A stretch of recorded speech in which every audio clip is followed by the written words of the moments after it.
Hello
and welcome to Tonight with R2. I'm your host, R to the Icky, and I am joined by a wonderful person. Somebody who hasn't been on the channel in a long time, and excited to have him back. Excited to hear about his favorite movies and TV shows. And without further ado, I'm going to bring this wonderful guy out here, Mr. Paulie the Where is he? Latino Where is Slant. he? There he is, right there. Where's the wonderful guy at? You are a wonderful guy. You're one of the nicest people I know. Oh man, YouTube, yeah, that's very you, nice of you. well, you have since I started doing this. You have been so kind to me, and I can't tell you how grateful I am for that. You are a wonderful peer. Well, yeah, man, and it's good to hear you're in good health, and you're back doing your show, and I remember watching you guys a lot, a while back. So this is great, man. This is Yeah. cool. And hello to any of my people that are in the live chat. What's up? Say hello, family and friends. Boom, boom. Well, yeah, no, I appreciate you inviting some people, telling them to come over and hang out with us. Yeah. And I always love new people in the chat. Yeah, I decided to, instead of doing movie reviews, I want to do something a little different. I filled in for JT when he was on vacation. He was doing his interview channel, and I really loved doing that. I thought, well, I'll still do movies. I'll just talk to people about their favorite movies as opposed to reviewing something. And it's it's still kind of just a more positive show, like how we picked our favorite stuff, as opposed Well, to so much. I hate to say it, it's tough with the new entertainment. There's not as much positive. But before we get on to this too, I guess for those who are frequent to my channel but have not heard of you, who are you, and what do you do on the interwebs? oh, well, my name's Polly, and we have a channel and budding entertainment entity called the Latino Slant, and I kind of used my past experiences around kind of like the bilingual Latin entertainment world of music and movies, and started this YouTube thing about 5 years ago during the lockdowns, because it was like all my work was gone, and I was like, man, literally just sitting on the couch, and it wasn't healthy, mentally. And so I just started playing around with this thing, and it's like, I can, I know some people. I can invite people to here off, now and then, and I know what to cover.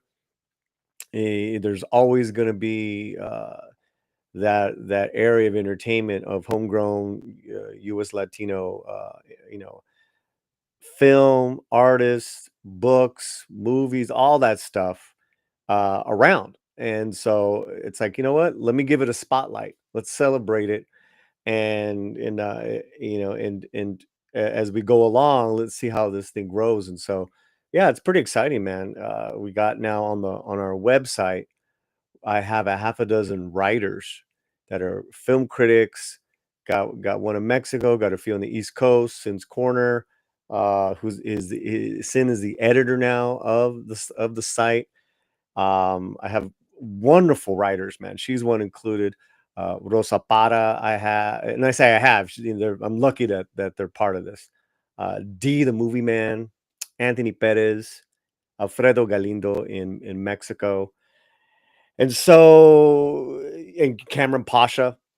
Uh, I just really believe, in it's like I can't. I'm not going to do this alone. I want to have a good time while I do it.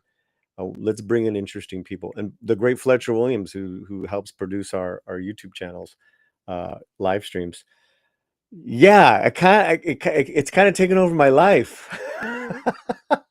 Well, yeah, you got the website. I saw. I was like, oh, you have a link, and it's because I was thinking that was the link because I know I've seen a few people who have will have like a custom one where it will be like their name. I was like, crap, you've got a genuine Yeah, like movie review site. yeah, yeah. We're not stopping there. Yeah, yeah, We're it's not it's stopping there. it is And impressive. And by the way, you can thank you. find all of Polly's links in the description of the video. So definitely go check that out. And no, it's wonderful to see. And this is something too. I mean, when I started, I mean, I'm with it. I do this for fun. This is just something to enjoy. Hmm. My friends, and wonderful people that I know.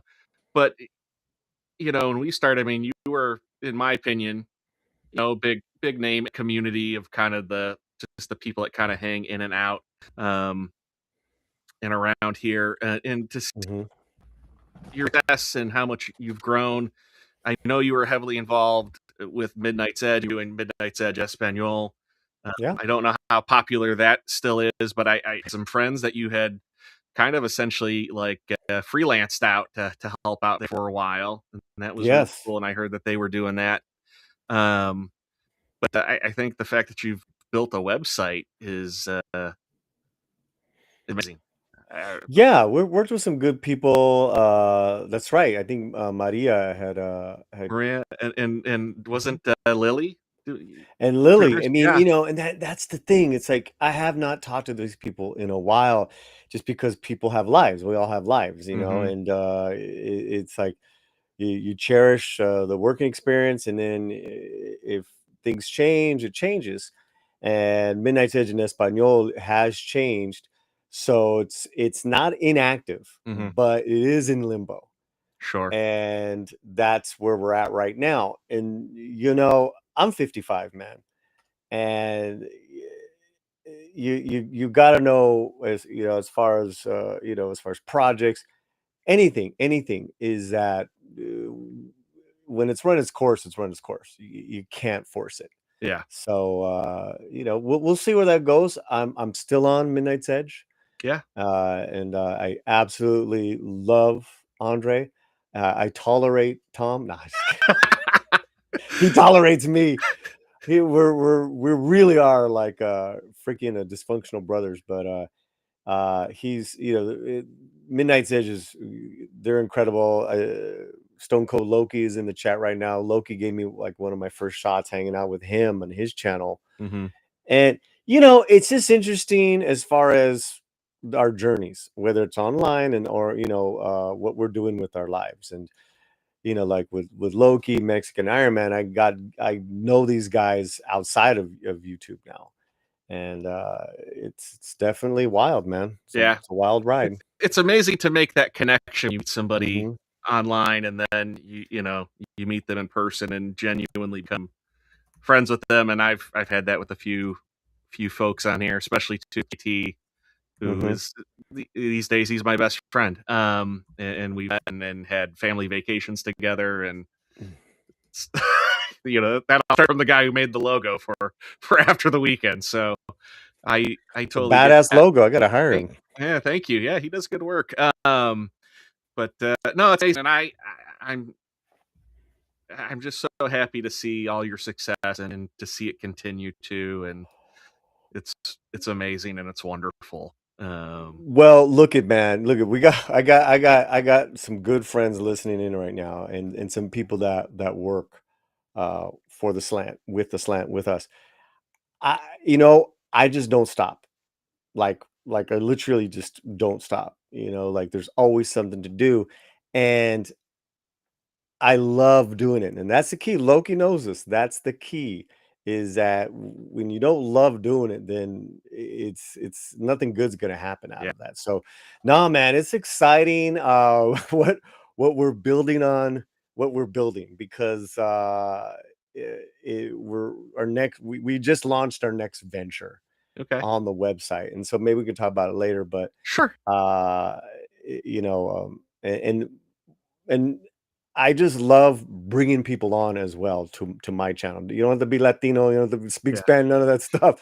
It's like, are you a cool, interesting person? Come on, let's go. You've let me come on, I think, at least 2 times in the past, so, Been a minute, yeah, it's been a while, but I always yeah, appreciate the invite when you did that, and that was yep, kind of you. But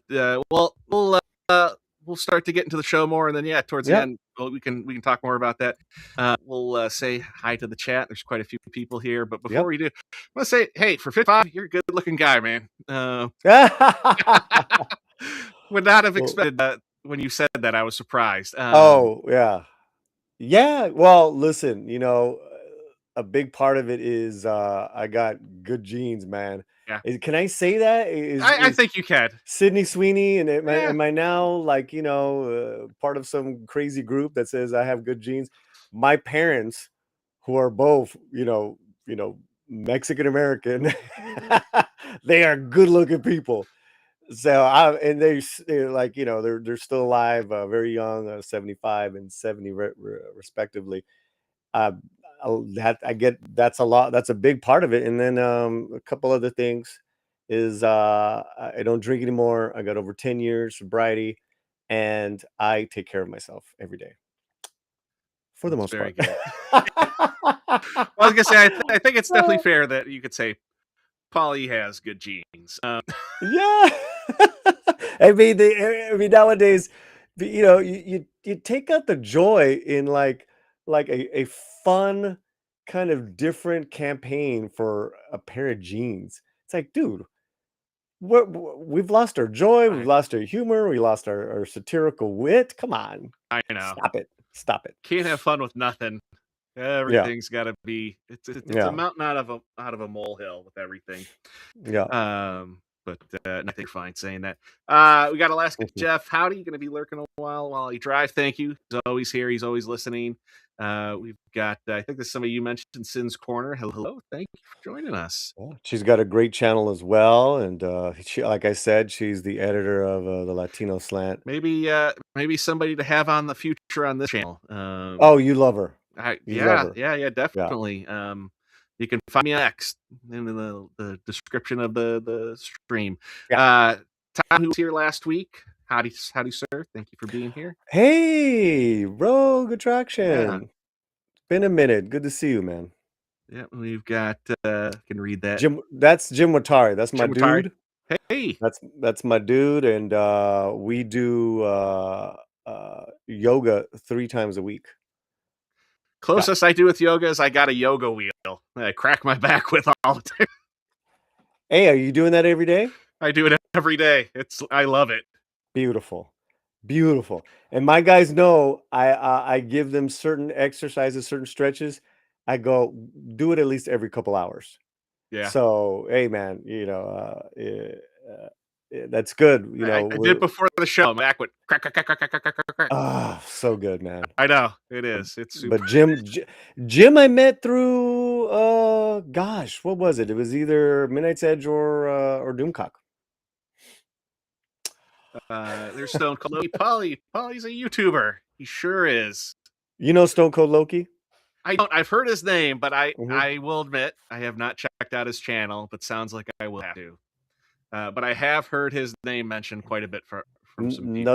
Another wonderful dude, straight shooter, and we do yoga as well, man. He it's all if you can't enjoy, if you're unhealthy, how can you enjoy life, right? If you're unhealthy, and Sure. I know what you went through this past year with your health, and the fact that you have a smile on your face, bro. I mean, that's a miracle. So Oh that's yeah. good stuff. Believe me, everything I've been through. Hmm. I mean, right now I was back home. I actually got this date. This is when I got out of the hospital my first time. I had to go back 2 more times, but Wow. I had a 2-foot incision underneath my rib cage, and I had a wound Oof. vac. I was stuffed with medical foam and plastic across my abdomen. So yeah, Wow.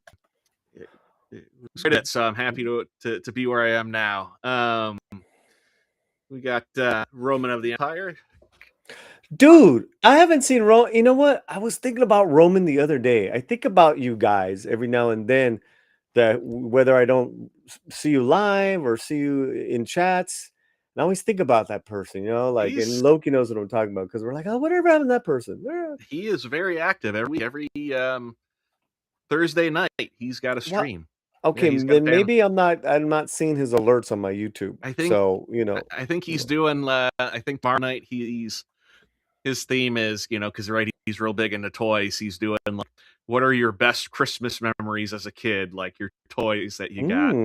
So Fun. that probably Cool. will be a really fun panel he's got going on there. But yeah, no, Roman is around quite a bit. And we got Samael the Infamous. Hail to R2, Paulie in the chat. Hope you are well. Thank you, sir. Thank you for being here. Appreciate that. Yeah. And really quick before we go into it, Sai says, have met some of the coolest people in my YouTube circle of movie lovers. A great experience. I totally believe that. Yeah, we met in person finally. It's been a while since we met in person, but we did meet in person with Chris Gore. We all went to a movie together. Very fun. What'd you Yeah. guys go see? Oh God, I think it was something really bad. Was it Madam Web? She'll Oh wow. know. Oh She'll wow. know. Yeah. That is rough. But it's always fun when you're like with a bunch of people watching Oh something sure. that bad. I get you. Yeah, oh Well, yeah. okay, oh, wait, hey, where did you get this photo? Because I told my girlfriend, I think I think he hacked my phone and grabbed it from the camera roll. I do work in cybersecurity, so yeah, I did actually. I was hiding. No, I went to your Instagram and I was like, "Hey, Oh God, I put that that is up. a really we're Instagram friends." That is funny. And I was like, "Hey, that's a really great picture of Polly. I'm gonna Uh, use that for this thumbnail." So I hope you don't mind. I no, thought, not no, no. okay. That's one of my more recent trucker caps, the Trejo's Taco Oh, trucker cap. okay. Yeah, I saw you wearing that. I meant to ask you too. How are those tacos? Because I don't live in California anymore. The tacos are overrated, but he's got a chicken fried burrito. Hmm. Amazing, Okay. amazing. And his one donut shop, you can't go wrong with any of the donuts there, man. They have an horchata donut. They have an Oh abuelita wow, donut. I mean, it's insane. And that's where I got that cap at, was his donut place. So sounds yeah, good. it's up there. Yeah. Yeah, yeah. I miss I was in Northern California when I lived there, but I miss, like every quarter had a taco truck. Mm. And we do have them around here. There's not some, there's some pretty good tacos out here, but it's not the same, you know. My only advice is, if you find that you're paying 16 to 17 bucks for a breakfast burrito, you've done something wrong. Yeah, I agree. I agree. Uh Yeah. And that's an LA price, but there's literally a breakfast burrito spot down the street for $17. oh my god. Yeah. And then Yeah. and then they're probably like 30% on their tablet. Well, I think with a coffee and a tip, because the staff was really nice. Hmm. I think it was easy, like 25 bucks. Yeah, And I said, I'm never coming here again. yeah, And I've gone back for the latte, but yeah, not for the burrito. I can make that burrito in my sleep here at home. yeah, yeah. Anyways. That expensive. All Mhm. right. Well, we're gonna get into first part of the show, and that is Yep. 10 rapid questions. Oh my God. Here we go. And so, like I said, there's no wrong answer. Just answer as best as you can, as quickly as you can. But if you think about it, that's okay. Okay. I'm All right. ready. All right. Here we go. Favorite color. Blue. Dodger blue. Favorite food. Mexicano. Yeah. Okay. Do you want a dish? Well, you can answer it anyway. Some people want to do a dish. Some people, if you just it's a entire group of food, that's fine I by gotta me. say my favorite, Mexican dish is my Aunt Martha's chile rellenos. I've never had anything so amazing before in my life, and still well, and my grandmother's tamales, but my grandmother's passed away, so those are the 2 favorite, I just love I love tamales, so yeah, I man, you know, yeah, good memories, yeah good yeah. memories. Favorite drink? Ah, cherry Coke Zero. I know, and Well, I do yoga and I'm a healthy no, guy, no, I'm no, like, no. What I laugh at is you're the uh, first person to say mm, a soda, which I a soda? yeah, because sometimes people I know, and I'm supposed to they're be a just like healthy guy. water, and I'm like water. Come on, they're like I'm sorry, I just I like water. I'm like okay, I fair enough. mean, I've grown into, really liking morning tea. Hmm. So, but that would just kind of be a bougie answer. I'm like, I'm not drinking tea when I'm at the movies, like, I Sure, love Coke Zero no, cherry nothing wrong. flavor. Hey, nothing wrong with that. I love it. I Yeah, love it. that's funny. All right, first thing you'd buy if you had $1 million. Oh gosh. The Uh, one question I will not accept is pay off my debt. You gotta treat no, no. yourself. Honest. Okay, like if we're being like pure selfish, or my first instinct is like, I want to take care of other people. No, something for you though. Like I get Right, that you're right, right, you right. wanting to do that, but I'm just saying, like for you, like something You like know what? How about this? I would travel the world with Romy. okay, Yeah, okay, nothing wrong with that. That's a great answer. yeah, yeah. You know, yeah, yeah. I'm getting all softy now. No problem. New York City or London? I have to go to New York City. New York I've City. never Okay. been to London, but Romy's a New York City girl, so Oh, okay. yeah. Okay. I click the right button. There we go. Warner Brothers Studios or Pinewood Studios. And I'll specify by this I mean if you could go visit one of them, not like what they've produced or anything like that. Just um Hey, you got a famous buddy in the chat right now if you wanna say hello to Chris Gore. do I Chris Orr? Yeah. Oh, I I didn't see. I missed some of the other chat. What's going on? Hey, yeah.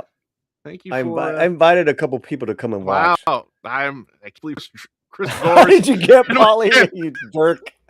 I I had love it. I adore this I man. I had to bribe him with cherry Coke, 0. What's Yeah, that about? yeah. I just Um, saw him the other day. We all saw Avatar of Fire and Ash. Chris Gore he's a very giving man, right? He's always thinking about other people, like trying to help them along, support them. Just a good dude, man. Fuck. Oh, yeah, sorry if I cursed. that's it's okay. Yeah. Nothing wrong there. So yeah. The studios, Warner Brothers or Pinewood. You could go visit one. I I mean, know Warner Brothers is an easy one to visit, but like I said, yeah, yeah, and I've been there. I've been there quite a few times, so it's mhm, Pinewood because okay. just the history of Star Wars being there. So Oh, that'd be well, cool. so many things, right? I mean, right, a bunch of James Bond. You got Aliens. Golly, You're right. You're it, right. it is tough. I've done the Warner Brothers studio tour, and it's an amazing tour. If you love movies, you have to go do it. Yeah, you got the lore. And I I'll tell a story really quick. Yeah. With my brother. This is like 20 years ago now. We went and did it. And it's like they've got like 2 hour tour, they've got like a middle like 4 hour, and then they've got like a longer like 6 hour. And so we were like, what do we do? Because we're like, what if it's like really boring, or what if it's, we're like, we'll do the middle one. So we did that one, and we regretted not doing the longer one. But one of the things they told us, they're like, if you see anybody, don't say anything. Like, don't acknowledge them or Don't anything. look him in the eye. I look him in the eye as we're driving out now. Oh This is not, god. I can't even think of the guy's name. This is not anybody that is super famous. But do you remember that movie, Employee of the Month, with Dane Cook? I never saw it, but I Oh, know that. okay. Yeah. It's like he works at a Costco. And the guy Okay. who plays the manager of the Costco, he came out of like a trailer, He was the guy who you're right. Here's another one he popped up. Austin Powers movies. You know the end gags with like the rockets, and they're like look like a giant. And he's the dad who goes wieners. Oh God, what an obscure reference, I man. know, I know, I know. That's the only Oh, two sorry, places I can man. think. I always know like these nobody people. I can't think of his name, but he came out of a trailer, and as we drove by, I was like, "I know that dude," and I said it like really loud, pointing at him. And the guy Mhm. like stopped the tour for a moment, and just everybody stared at me, and I'm like, "Sorry."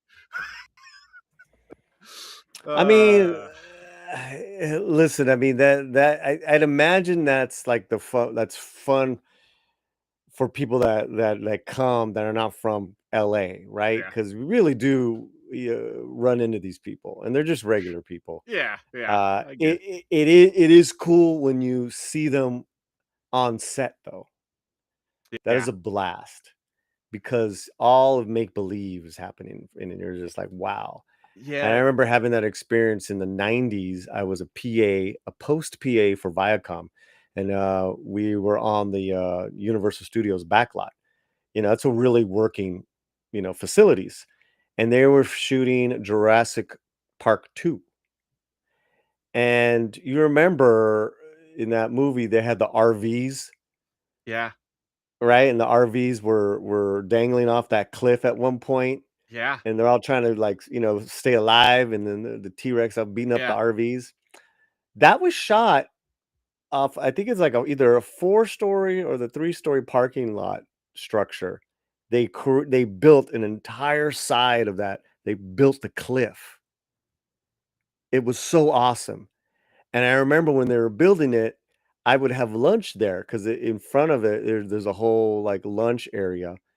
And one day there was a bunch of people walking towards me.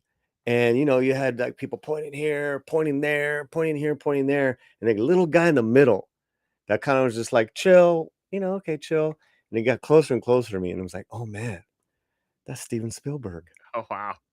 I was like, he was approving. Like, they were like kind of like, going over previs, whatever they do, and then jump a few months later, you see, you're seeing Goldblum walking back and forth Yeah.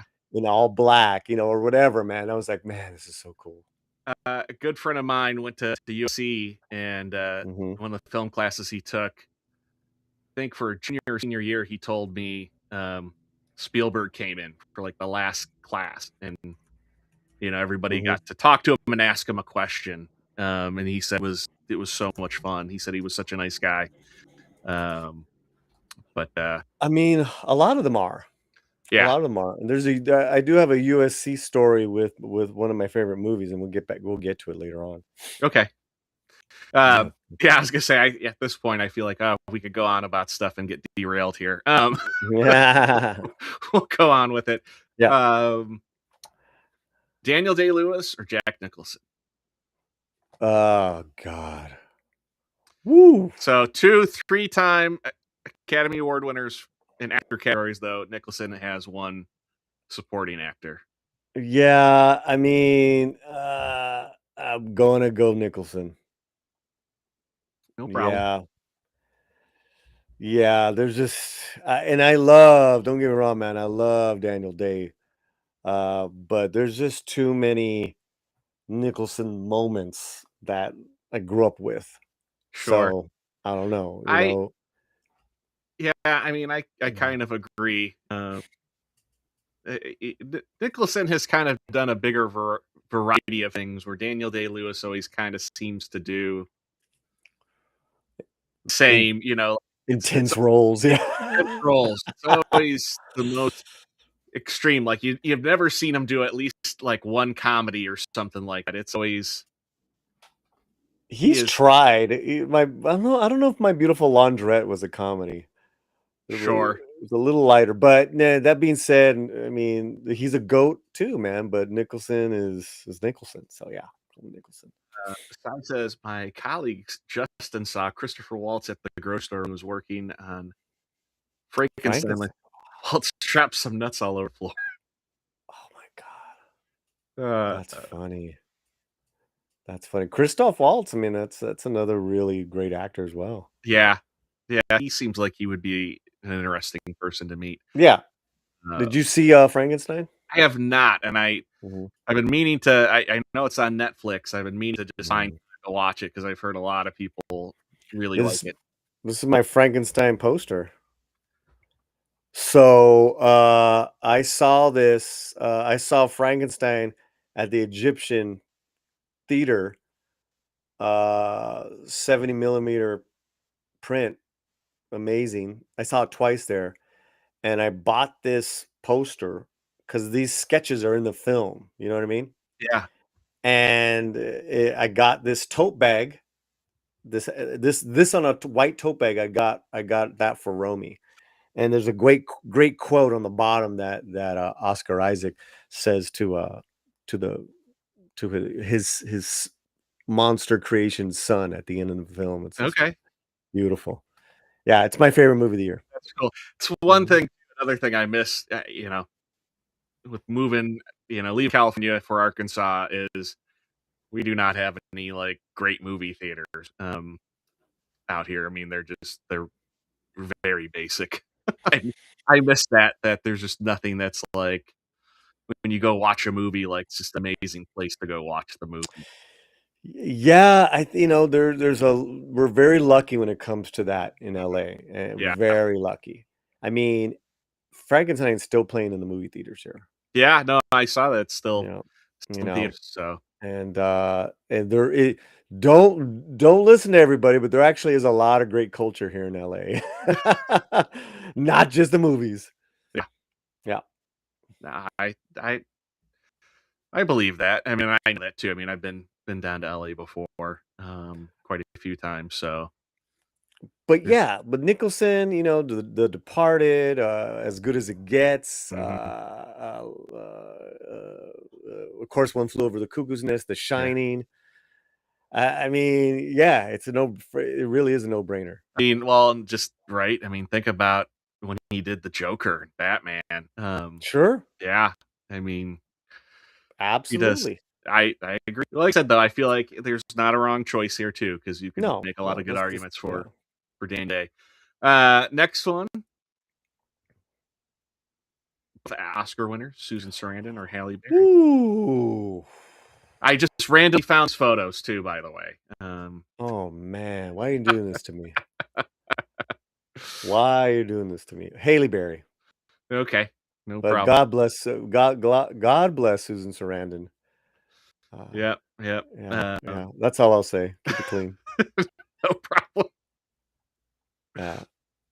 But Uh, I like Haley because, she's on X. yeah, She's really connected with her fans, and she it's her yeah, on things, and she just put one up that's kind of unpopular right now, and I really respect that. sure. Well, I was It's gonna say like that, but she's one of those people too, right? Like Mhm.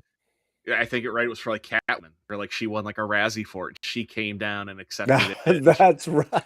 I think the people that do that, like that, I have a lot of respect Mhm. for that. To know that, like, right, they have fun with it. They don't take things too seriously. And Yeah, I mean, uh I'm getting corrected. Haley, not I mean, Hallie, Hallie. Come on, yeah, I don't know, man. Leave me alone, Sin. She's always correcting me. She's yeah, yeah. She's something else. no problem there. All right, Hawkeye or Green Arrow? Um, eh, I'm not really a fan of either one.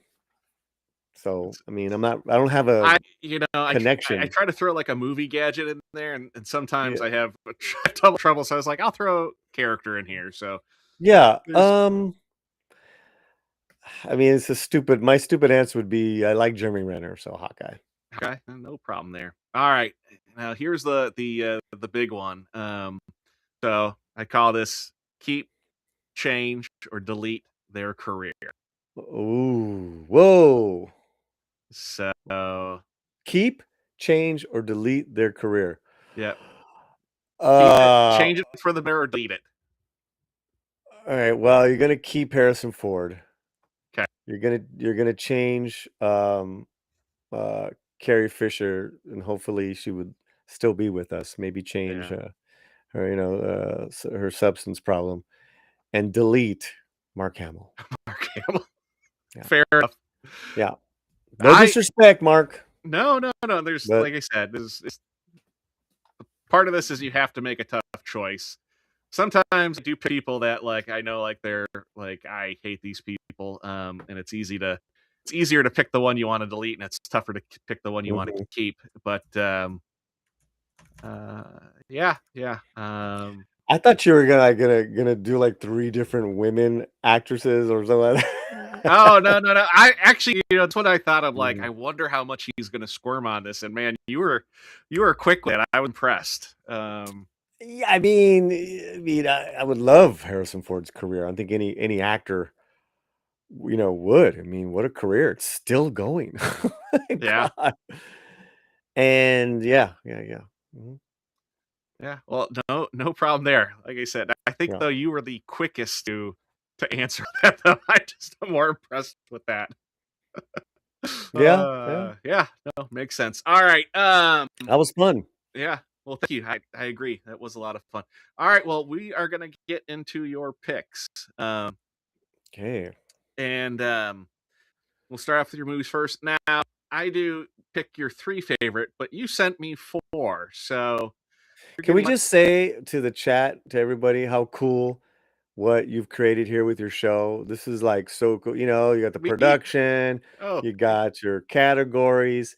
We need to get more, fun guests on with you. This is a lot of fun, man. well, thank you. I mean, I'm definitely gonna try as I go, and have more people Hmm. on, and two, I mean, people that you've brought in chat. If you would like to be a guest on my show, send a message on X, and Hmm. we'll figure something out. We'll make it work. I mean, it's all about having good people on and having just a fun conversation. And and again, like I said, I don't care if only one person watches the show or not. Just as Hmm. long as I have fun and the person here has fun, works for me. So yeah, I appreciate that, Paulie. Thank you so much. Oh yeah.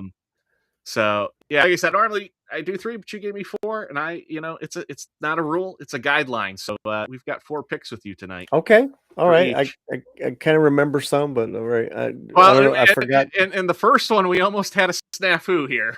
Right. Because you Right. said Empire, and I was not sure if you meant Empire Strikes Back, or there was a movie with John Leguizamo called Empire, and I thought, well, he just said Empire. I I originally had did just say slide, Empire. I was thinking you're one of us. All you gotta do is say Empire. so I that's what I had a slide for. That's what we were delayed a little bit. I was fixing the slide really quick. Uh, You picked this crime drama movie called Empire starring John Leguizamo, which all due respect to the filmmaker, that's not a good movie. That I just didn't like that movie. yeah, So, but that's but hilarious, I, man. I am I am glad that you were clearer for the start of the show. I was able to fix it. Hmm. Uh, well, Yeah. Empire So you're Strikes Back. yeah you're so you it was what's your favorite movies of all time or whatever it was? Just What was the what are question? your favorite movies? Whether they're all time, whether they're what you like Right. to watch currently at the moment. So you know, because there's so many at that time. So I was, I was raised by a single mom. My dad was out of the picture, me growing up for many years, and I didn't have any other brothers or sisters. So I was a latchkey kid.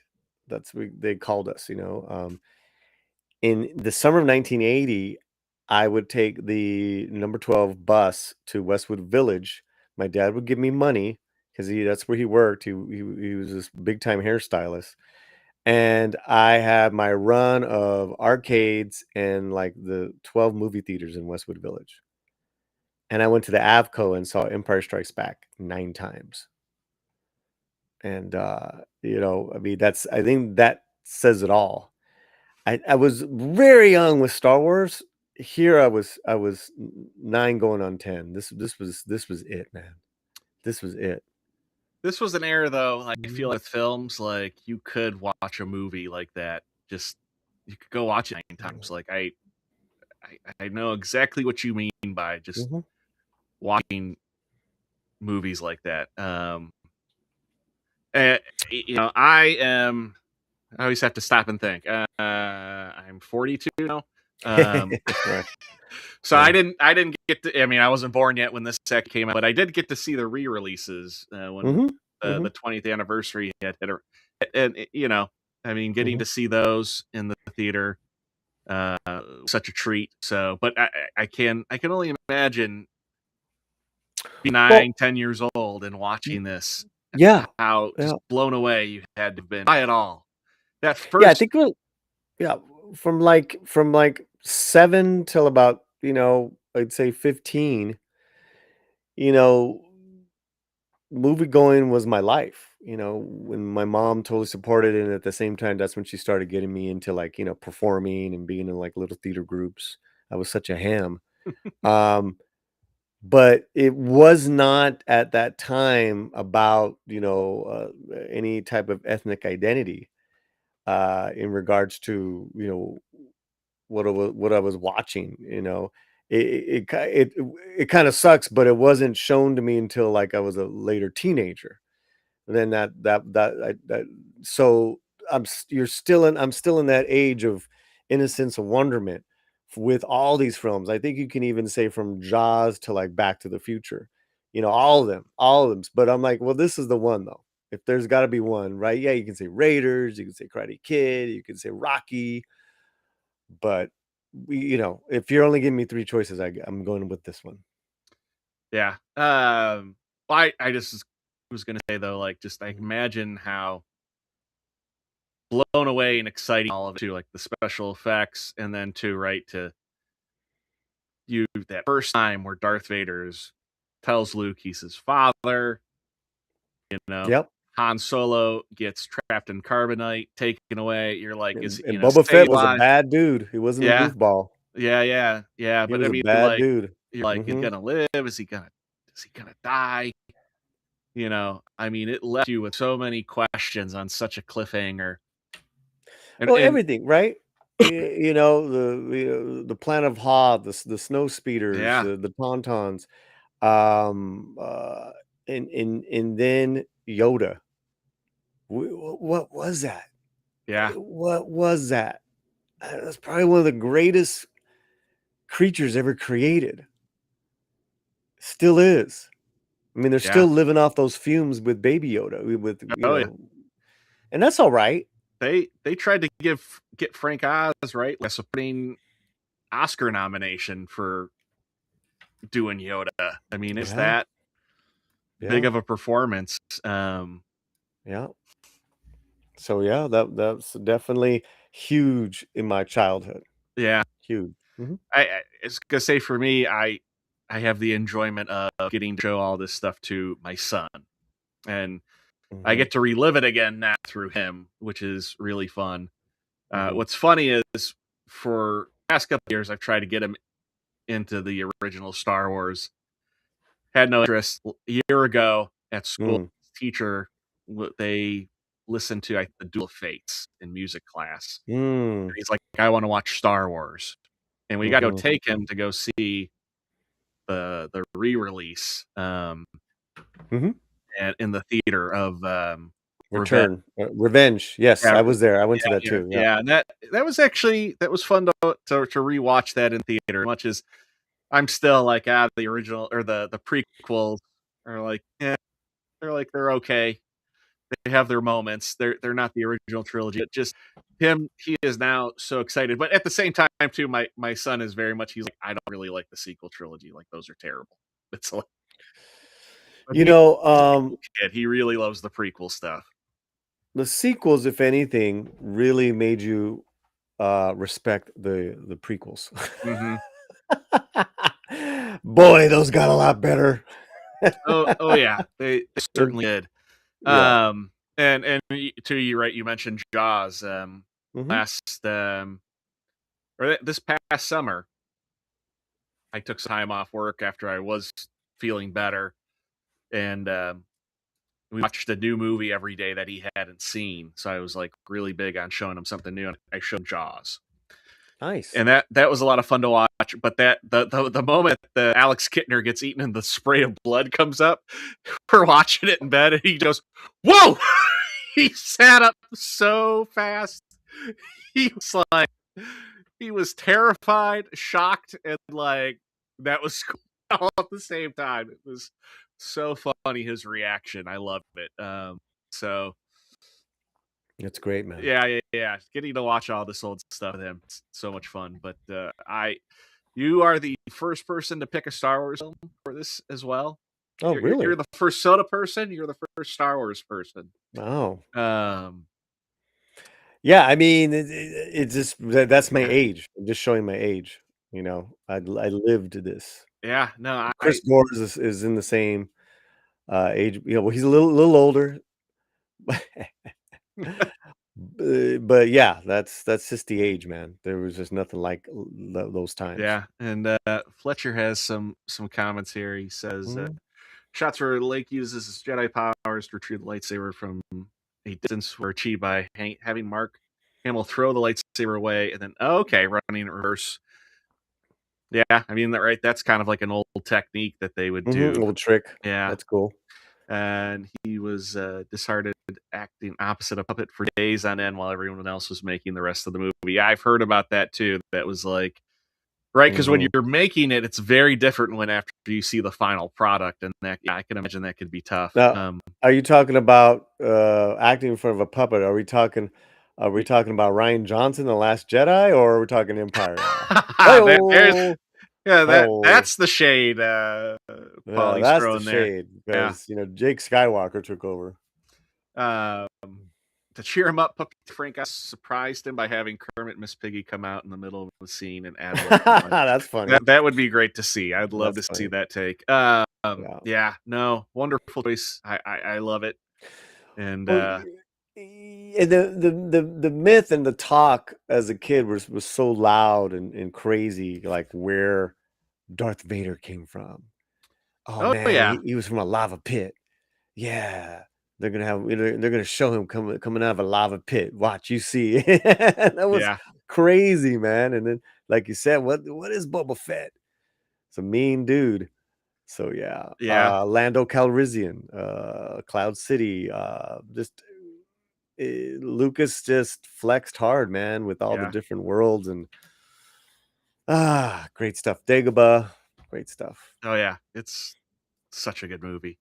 Good Uh, romance, good little romance too. You believed it. yeah, Yep. yeah. Scruffy looking nerf herder there. Sweeping, you know, emotional. You love the characters even more. But yeah, you can go on and on. Oh yeah. We'll go to your next one. Back to the Future. Mm, yeah. It's another Mm. one that it's a classic. It's a beautiful story, man. You know, Yeah, it hits deep just because fathers and sons, and then just time, what we do with it, and if we and mistakes we make in life, and if we can go back, I mean, that's wild. yeah, These movies have grown harder for me now. Like, I love them now even more. I think they've surpassed for me as the best trilogy of these films. Star yeah. Wars, Indy, and Lord of the Rings. And it's not like, the scope and the swords and it's actually very human. Yeah, And it's a great writing. It's great writing. The dialogue of these characters. Man, it's something you can keep going back to and rewatching and rewatching. Thomas F. Wilson, is a great actor, with all these 3 films and all the roles he had to play. such But a yeah, nice guy playing such a bad guy, which is funny. yeah, Yep. And rewatching it again recently, it's hard to believe he wasn't the first choice. That Eric Stoltz was in this movie for filming for 3 weeks. Yeah. You know, it, he was so popular at that time. Oh You got yeah, to Alex understand, Keaton. Yeah, you got to understand. Like that was the biggest show. It was like him and Molly Ringwald were like my world. Yeah. You know, they were huge, bro, huge. And then he did this film, and yeah, it's a great tale. It's a great tale, you know, with you know, with Leah Thompson and Crispin Glover, and Well, it yeah, I do and it really it really it's 1985 for me, and I was 15, so yeah. it was incredible. Well, I mean, not only that, but right, like, right, who wouldn't want to be able to go back in time and fix mistakes, but also too, right, the fact Mm. to see and interact with your parents when they were younger. And right, how his mom is like, girls aren't supposed to act this way, and do all these things, and right, Yeah, she's drinking, she's trying to put the moves on him and fool around, and yeah. um, Yeah, that yeah, wa yeah, yeah. I mean, not that What was your anybody what was wants that to dad happen. doing out there anyways? That was so stupid. Uh, Grandpa hit him with the car, with the I forgot what the it name was of the bird car was. watching or something like that. Yeah, Birdwatch or something. "What was that, Lorraine? Huh?" yeah, yeah. But, like, the attention to detail, because him and the older son, they're watching what? They're watching, The Honeymooners Yeah. while they're having dinner, and then that comes back to later, "Oh, this is a classic. I just saw this." "What do you mean? This is brand new." Well, the other line too that I laugh at is where he's like, "Oh, like you got television. We've got two of them, and like two of them, you must be rich." And I remember He must be rich. what's at that time. I mean, yeah, that most families would have two televisions, and it was typically right. You had one in your living room. You might have Mhm. had one in a family room if you had that, or your parents had one in their bedroom. Um, Oh, and one more thing, everyone copied that look for, like, a year. Everyone copied this look with the kicks and the jeans yeah. and the puffy jacket like that, and the denim. Everyone copied that, man. You Oh know? yeah. Well, I was just gonna say in 1989, my dad was able to like move us into like a brand new house, and Mm. we had three TVs in the house. My parents' Oh. bedroom, the living room, and then my brother had a TV. All right, take it back. We had four. We had like a kids room in the basement that had a Yeah. TV. So yeah, we had like four. It was like, oh my god, you have four TVs in your house. And I laugh because I'm in a room where I've got three TVs in this room. I've got a CRT and two flat screens in this Well, room I'm in. so, yeah, and the trilogy is so brilliant, man, because, you know, we just watched, Avatar: Fire and Ash, and Hmm. it's beautiful, and I'll probably go see it again in 3D, but, you know, it's very repetitive of the other films, and this movie, these 3 films, there's so much connective tissue, and yet they're so different. Eh, uh, I yeah, the well great the trilogy, great. I mean, this is almost a perfect. I would say this is a perfect film. Well, if you think about too, the second one, we are now 10 years past that future mark that was Mm, shown in that film, which is always that's right. crazy because it was 2015. Here we are, 2025, Mhm, and yeah, like I remember watching the second one in the theater and being terrified because I'm like, oh my mhm. god, Biff is gonna kill Marty, and then I'm like, he committed suicide. I remember being 6 years old watching that and just utterly like devastated. It was such a dark movie for me as a little kid. And then too, right at the end, they've got a trailer for the third one. I was like, "Oh my god, there's another one coming out." And Well, that you know was what's kind of funny? odd too for back-to-back films like that.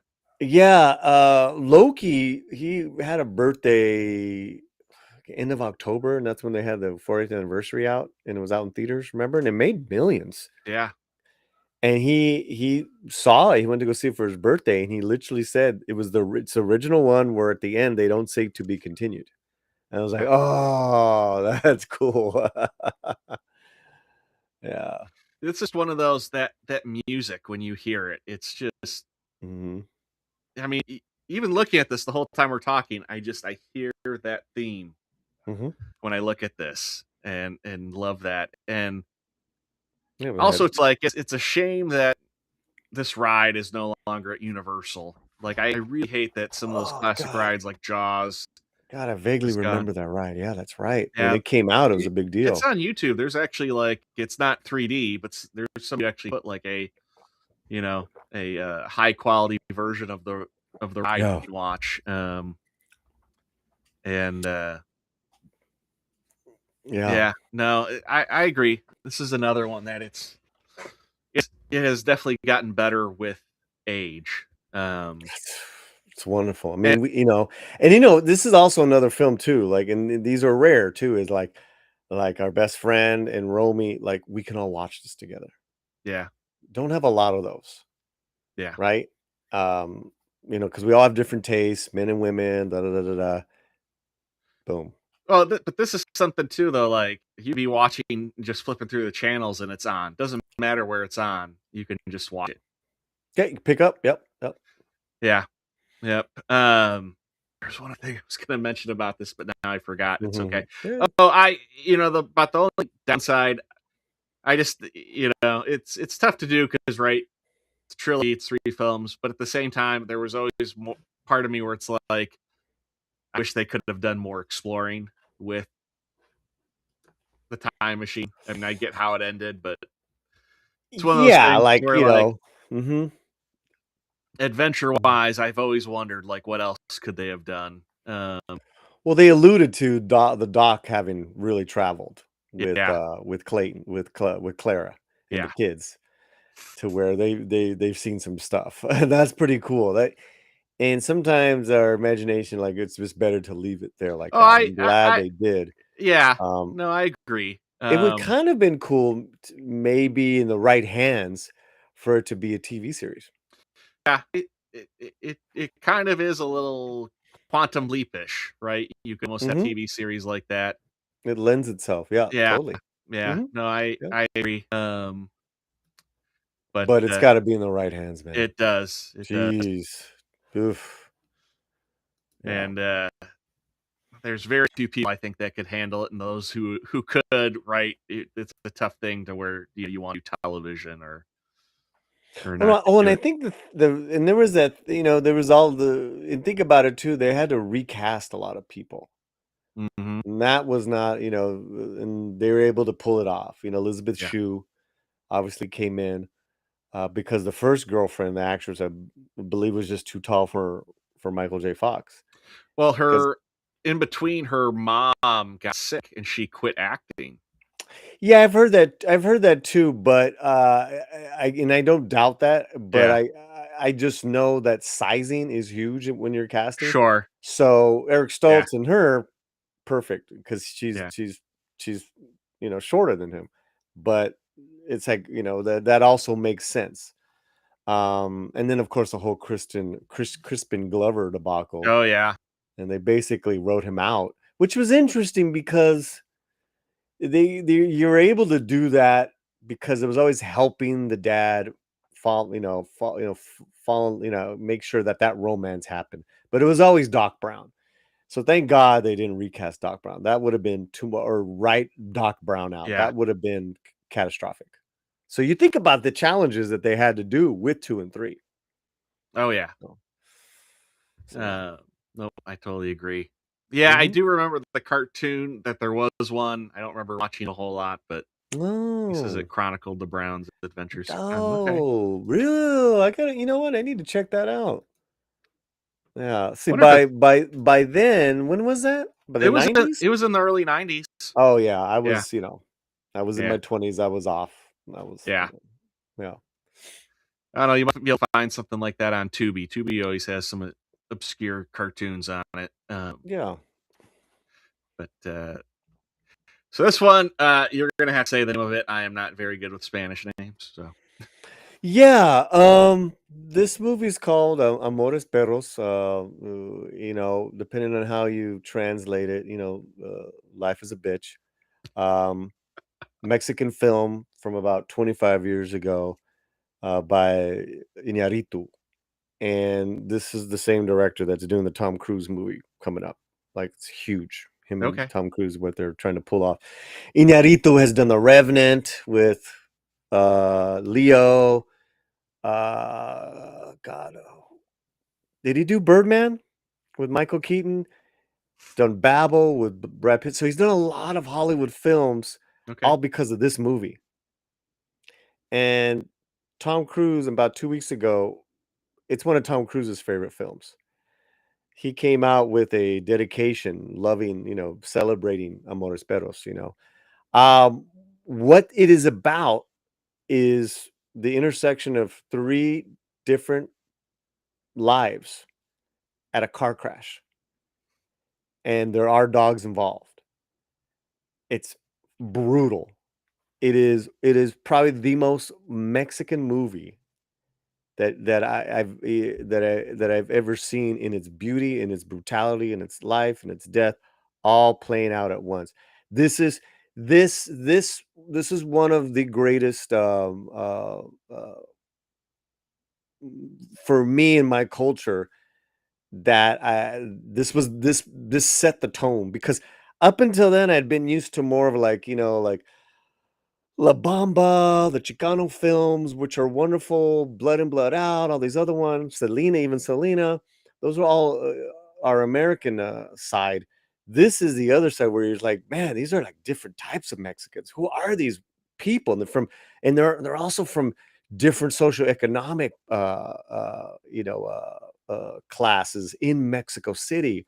This is a very young Gael Garcia Bernal, who's Diego Luna's best friend. They've done a lot of movies together, Okay. and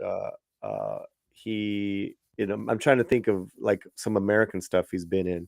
He did make Fletcher did. Birdman, yeah. Yeah. So this is not for the faint of heart, but it's one of the greatest movies ever made. Okay. and it's got one of the greatest soundtracks. Yeah, I mean, I could play the soundtrack, you know, uh, I could play it every day. It's got a lot of my favorite rock en español Latino artists, from classic Celia Cruz to these rockeros that you never heard music performed like this. Crossing genres of rap and rock and ballads. Eliguerra, Control Machete. God, just wild music. And this is the year 2000. If this came out today, this would still blow your mind. Gustavo Santaolalla did the score. Gustavo Santaolalla he did the score for The Last of Us. He's done the score for all these great films that you've seen and heard his music. This is it. And I remember Gustavo in the 90s, when I was covering Latin music, he was producing Latino bands. He was an album producer. So you can tell I'm very passionate about this film.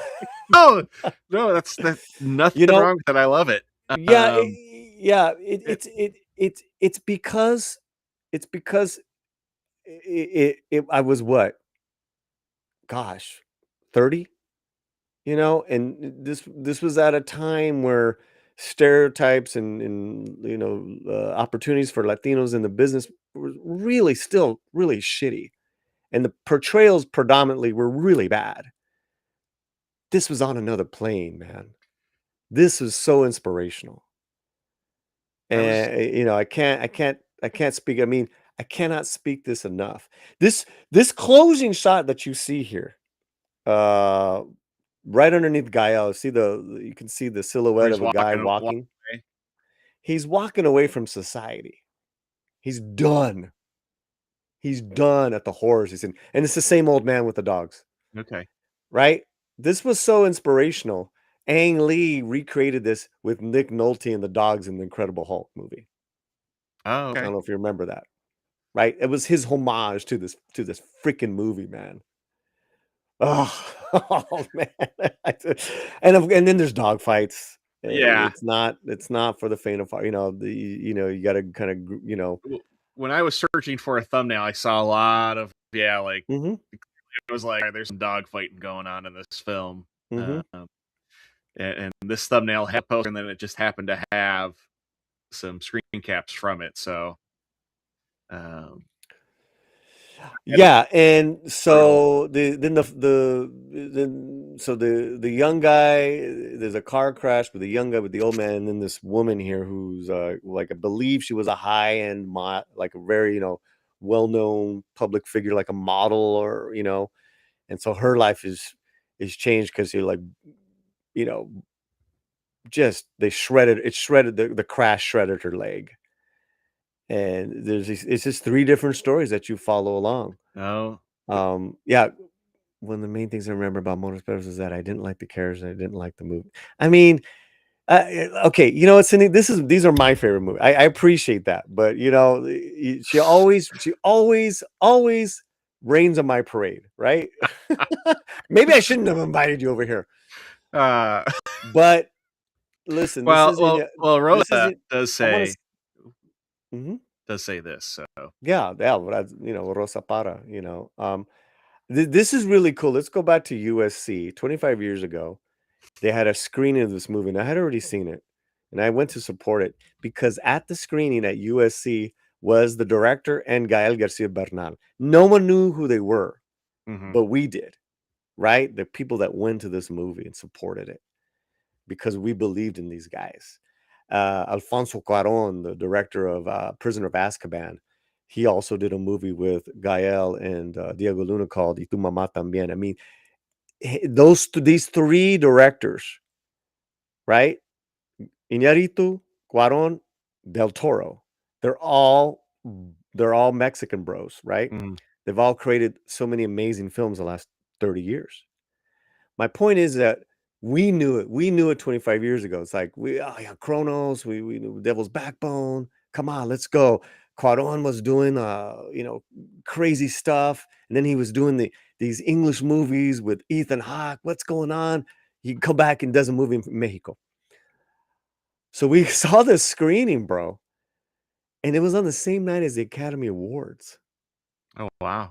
And now Iñárritu, I mean, these guys are like Oscar darlings. I mean, Yeah. these guys keep winning awards. So yeah, this hit me. This really hit me differently. When I was 17, La Bamba hit me in a way that made me feel good for the first time because I'd never seen positive images of Latinos on movies. I was telling you, it was around 15, 16 that I was like, hey, well, I know where I'm like my background. Why are these images I'm seeing terrible? Right. And then, I didn't know enough filmography to tunnel back and see Anthony Quinn, Lawrence of Arabia, Ricardo Montalban. I didn't know he was Khan. You're just like, oh, what's Yeah. going on? This is it, Ricky. This is it, man. Yeah. I'll have to try and check it out. I feel bad saying Mhm. this. The one I guess I could call a truly Mexican film that I have seen was Mhm. I remember watching because after seeing his first mainstream, but El Mariachi, so Yeah, Rodriguez. Yeah, that's a great I film. remember watching that, and Yeah, especially reading about that after like he made that on. I mean, he kind of did like the Kevin Smith thing. He made that on like an absolute shoestring budget, and did it with a lot of fa- favors.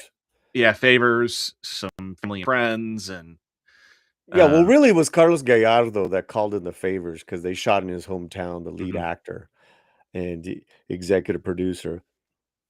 It was like a really like it was really like a ragtag team of creatives that made El Mariachi. yeah, It's a good film, and it was so strange to me because I'm such an LA kid. Like, what's going on with that? We did come out and watch Desperado, and then for me, Dust Till Dawn was like the pinnacle. mhm. That's a great film as well. But the storytelling of this one is very unique, man. It's very unique. And Iñárritu has a way of doing that. I cannot wait to see this Tom Cruise movie. Okay. No, I love it.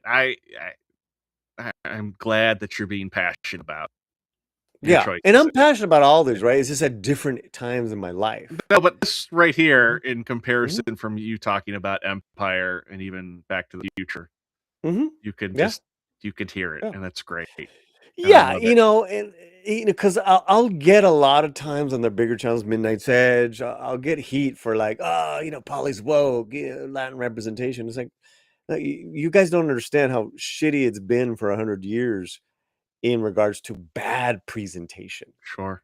I'm with everyone else, man. I want wonderful stories, Yeah. but I want great presentation. If we're in here, I want world-class level, and we have everyone's got a story to tell, like Robert Meyer Burnett says, Yeah. right? Everyone's got a story to tell. And this movie, this storytelling, bro, you gotta see this film. Oh my Okay. god. I Yeah, I I highly recommend it. And it's I definitely not a family film. yeah, yeah, no, no. That's another Mhm. tough one for me with just I watch so much stuff with kids. Yeah, But, yeah. yeah, no, I'll try to track this down and watch it. I mean, especially with you talking about it that way, and I'll when Mhm. I watch it, I'll let you know what I think. I mean, after I watch it, even if it's like I'm like, "Polly, it wasn't for me, didn't care for it," but still, the fact that you're Yeah, that and passionate about yeah. it, it's to me, it's worth the watch. I haven't even talked about as a director, the cinematography, how this thing was put together. So, Yeah. you know, yeah, a very special movie. I don't think he's come. I mean, obviously he's done some great films: Birdman, Revenant, Babel. Uh, but there's nothing like this, man. Nothing like this. Yeah. Okay. God, Well, I did a fourth movie. What's my fourth movie? I yeah, don't well, even remember. here's your 4th pick. Uh, Um, oh, oh man, yeah, yeah, and again, you're gonna have to say the title 'cause I'm good at this. yeah, I mean, yeah, I yeah. see that there's an English translation of it, but Yeah, and listen, man, y tu mamá también. This is the thing where this was the first of this modern era where great directors from Mexico were being showcased in Hollywood. And mhm, that was a big deal for us because I was part of working for bilingual media, and it meant a lot to us. And this is definitely more of a racier story. And because if I describe the story, you'd be like, "Ooh," But basically, it's two young dudes that uh, invite an older woman to the beach. I assume there's some wobbly H action going on Yeah. in this movie. Uh, And to say it's a life affirming joyride, it's like that's like, dude, this is not Porky's. yeah, And yet there's some porking. It's it's a great film. And this is by Cuarón, and he's gone on to do Gravity with Sandra Bullock, Children of Men with Michael okay, Caine and Clive Owen, yeah. Azkaban. This I would say Cuarón Oh, because that's why that name looks so familiar. yeah, Harry Potter. Okay, okay, yeah, yeah, yeah. I mean, you can argue he did the best Harry Potter. I mean, people love Prisoner of Azkaban. yeah. Um, we always argue with, okay, of the three Mexican, the tequila gang, they called them the tequila gang, right? Del Toro, Inarito, and Cuaron. Who's the best director? And it's almost like an ongoing thing sometimes. I mean, some years I changed my mind, but Cuaron is definitely very diverse in his genres that he's done.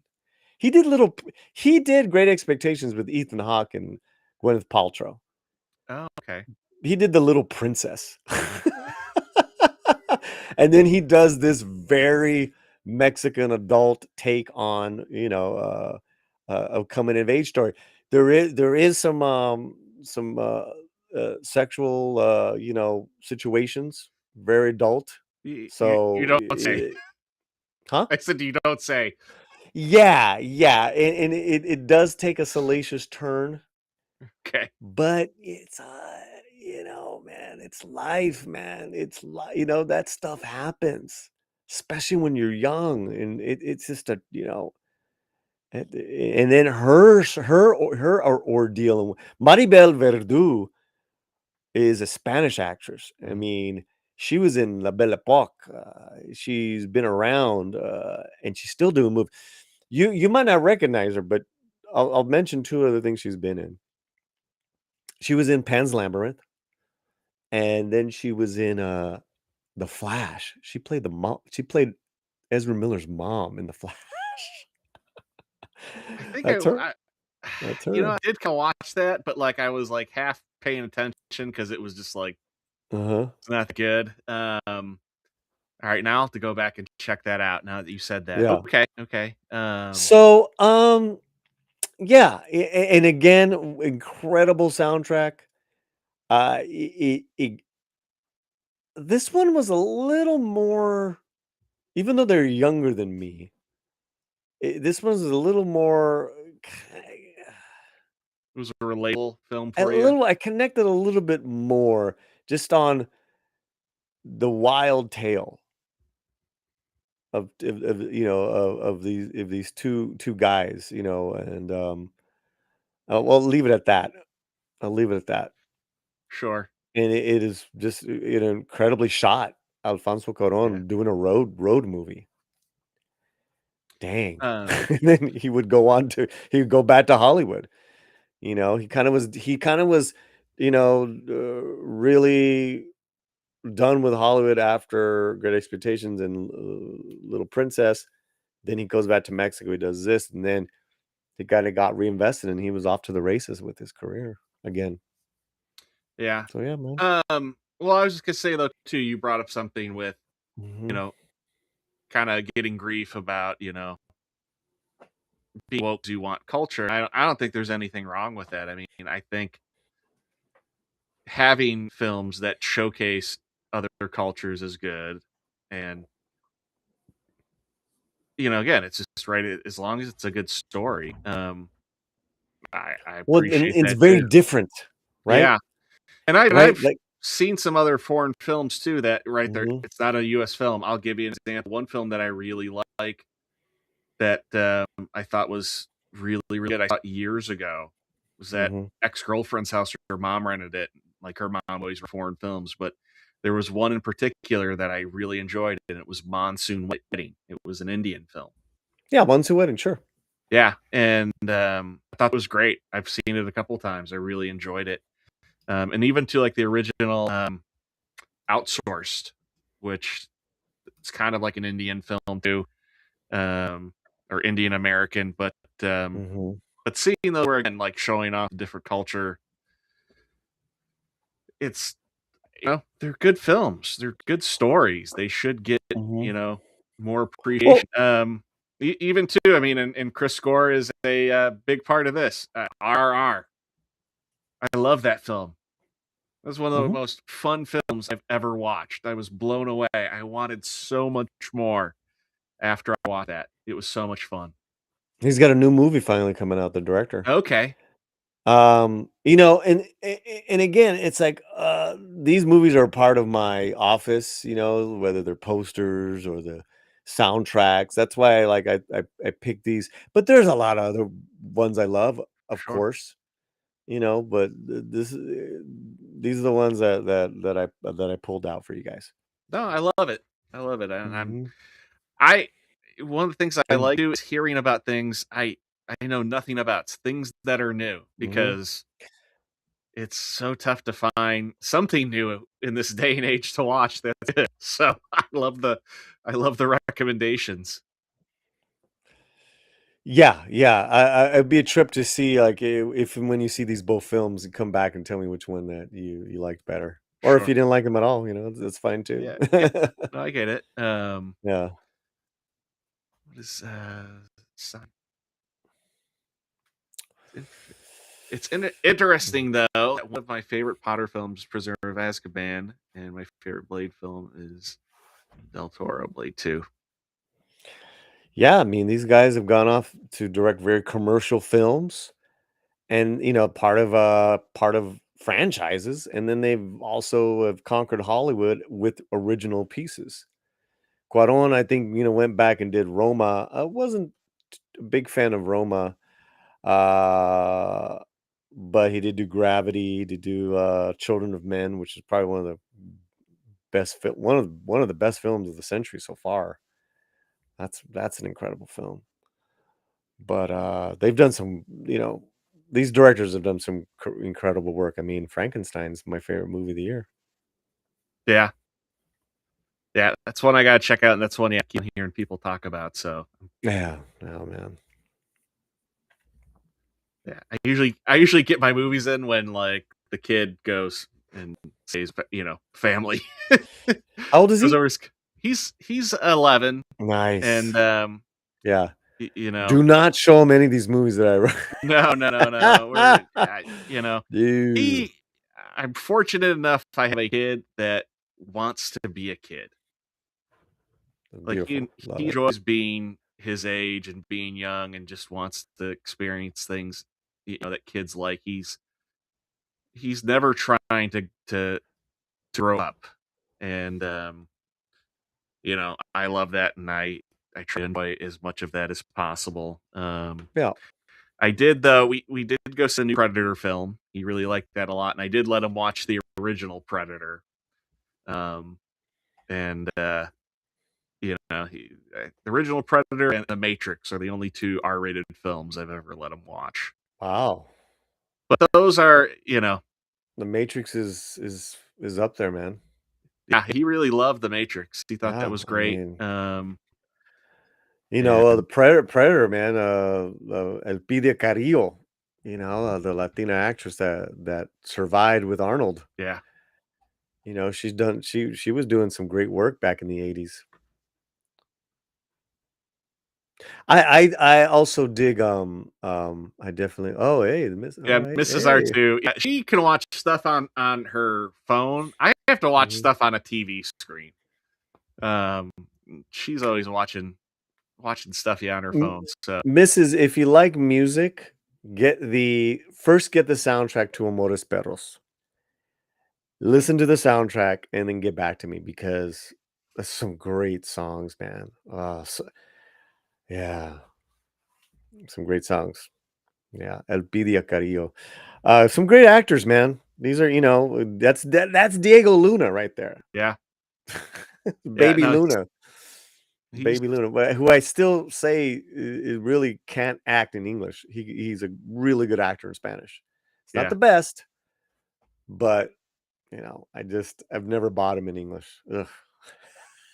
That's so mean.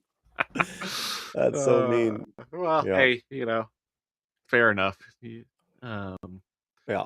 but, no, I love it, and I again, thank you for sharing that with us, especially too, I loved how passionate, yeah, so that's what I want people to do, so, yeah, that's great. Well, we'll get on to your favorite shows. You've got 4 Okay. shows as well, Yeah. and, you do have a duplicate. Yeah, you're the second Uh-oh. person to have a duplicate, and that's, What'd I do? X-Files.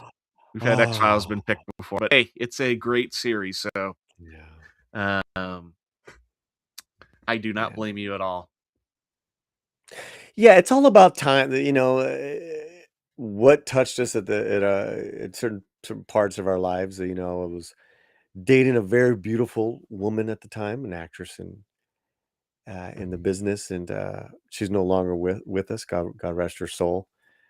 But she got me on this show, man. And she, it scared the crap out of me. But we would watch it, man. And it became that appointment television. Oh, yeah. To where by season 4 it was, you had a movie. But they had so many great things. I have here the X-Files lexicon reference book. We were talking earlier, I could see you had a Mhm, book ready, and I was like, I wasn't sure what that was. I'm like, it's mhm. not X-Men, but there's a big X on it, so Yep.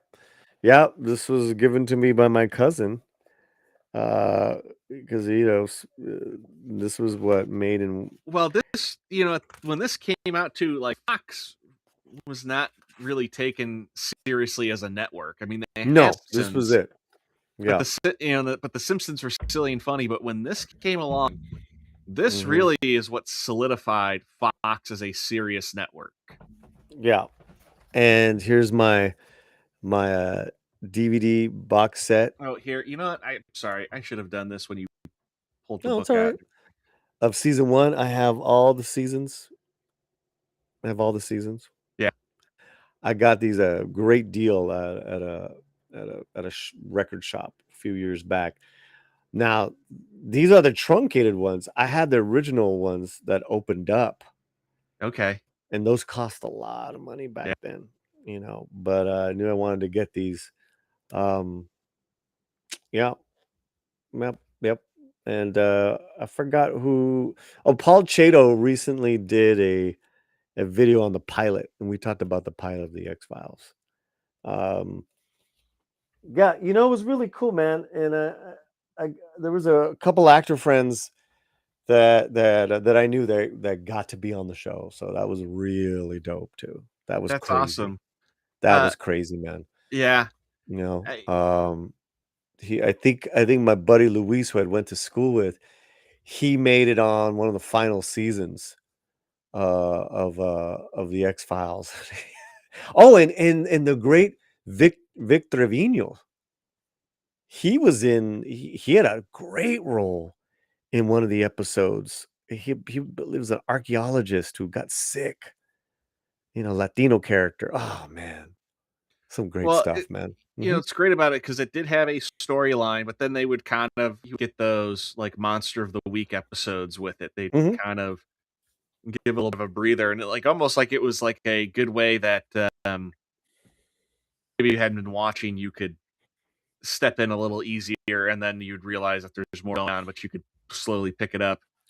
Um, I brought up when I want to say it was Jacob Ironside had picked this. He loves Hmm. Files. Um, my favorite episode is the vampire one where they go to the town and it's they're Oh, Luke both Wilson. giving yeah Luke Wilson, they're both giving Mhm. each side of their story where like Yeah. yeah, Scully, for Mulder, Scully's really like whiny. For Scully, Mulder's like just such a and like not only that, how they both view Luke Wilson. She views him as this charming man, and for for Mulder, he's like bucktooth, like this like yokel hick. That's Hi right. y'all. That's funny. It Yeah, that's a good episode. it is. I feel like that one's really underrated. That one's just I got the biggest kick. I was like, I wish they did more. That and I wish they had done Bigfoot.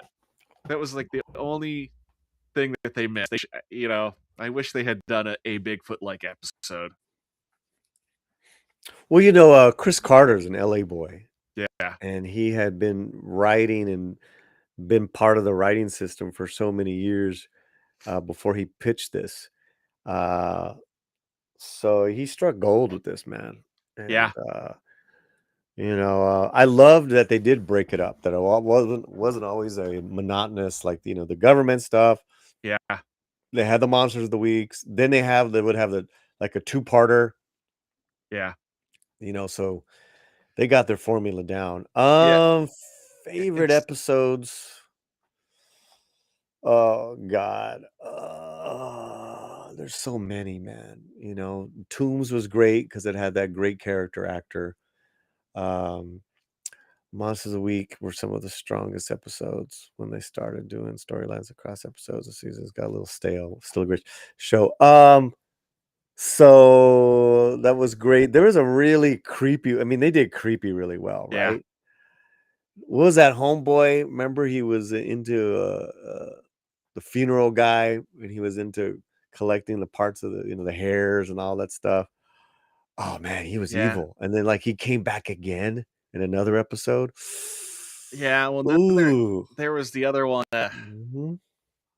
Now I can't forget what it was called. It was one like it aired once and like they didn't put it in syndication, and it was Well, like there about like inbreeding. right. That was the first one that they actually censored that Fox ever censored. It's called Home. Home, yeah, that's right. Yeah. And because there's so much, you know, grotesque things that they showed. Yeah. Yeah. That was a Strange episode. They did Strange really well. The Yeah. Field Where I Died, that was a incredible. They, and again, they did everything, right? They had serial killers, they had, cold cases, Yeah. of course, the aliens. Um, but then they had those odd comedic ones Yeah. written by by gosh, I'm trying to remember the writers' names. Darren. Let me look it up. No But problem. they did one of the biggest ones was Clive Bruckman's Final Repose, which was starring uh I forgot the actor who played Frankenstein and um Ramon's father. Uh Clive Bruckman's Bruckman's Yeah, Final he did everything though with this show, which Repose. which was fun. Okay, so Clive Bruckman's Final Repose uh is Peter Boyle plays. Oh yeah, I do remember a little bit of that episode. Mhm. So he could see the future Yeah. if someone touched him, it just depends, right? And it was written by Darren Morgan, and Darren Morgan and his brother, they written some of the best, kind of like odd humor X-Files. You had that one, you had the War of the Corphages. You had this one where it had the human circus people that lived in a little small circus town in Florida. Yeah. And they went there to go do a case of someone was murdered in their little circus town. Awesome stuff, man. Yeah. Awesome stuff. Gosh, I Yeah. believe that was season 2. Bruckman, I think, was season 3. But Bruckman, that's considered one of the greatest episodes. If you do like a top 5 of X-Files episodes, that's up there. That's up there. And it should be. I mean, it was just amazing. Just Yeah. yeah. No, this is a great pick. I love it. Love it. Totally get it. And I do like just I think of this era of television was just really good. I miss that. Mhm. I mean, this was just one of those things where it was just when the season was on every week, you were like, what's gonna happen next? Yeah, and unfortunately, I think the downside is that it didn't it didn't end it stayed its welcome, Yeah. right? So I think it should have ended after season 7, Yeah. after he laid his sister's bones to rest, Yep. so to speak. But kept going on. Yeah, well, right, they're making money, so that's Yeah, that's what happens. right. Mhm. But still though, like this was too in that era though, like when they ran promos for like television, you know? Like I feel like you don't see that anymore, especially like with streaming. Like Mm, it's right, we see advertisements on X and things like that, but like I just remember like network television like pumping up their shows and next episode, mhm. things like that. Like I miss that advertising. So looking this up, you're actually hey, listen, your episode Bad Blood is actually up there, like critically acclaimed episodes. Yeah, it just to me like it was like the best, but it Mhm, never seems to get like in that. Like there's people who like it and praise it, but like mhm, it's like if I see like a top 10 list, it's never the top mhm. 10. But yeah, Bad Blood, that's the name of it. Yeah, I love that episode. I mean, that's And the other episodes I was talking about Humbug, where they investigate a series of bizarre murders in Florida circus. Squeeze, where you had Toombs is a man who could stretch his body and fit into tight spaces. Oof.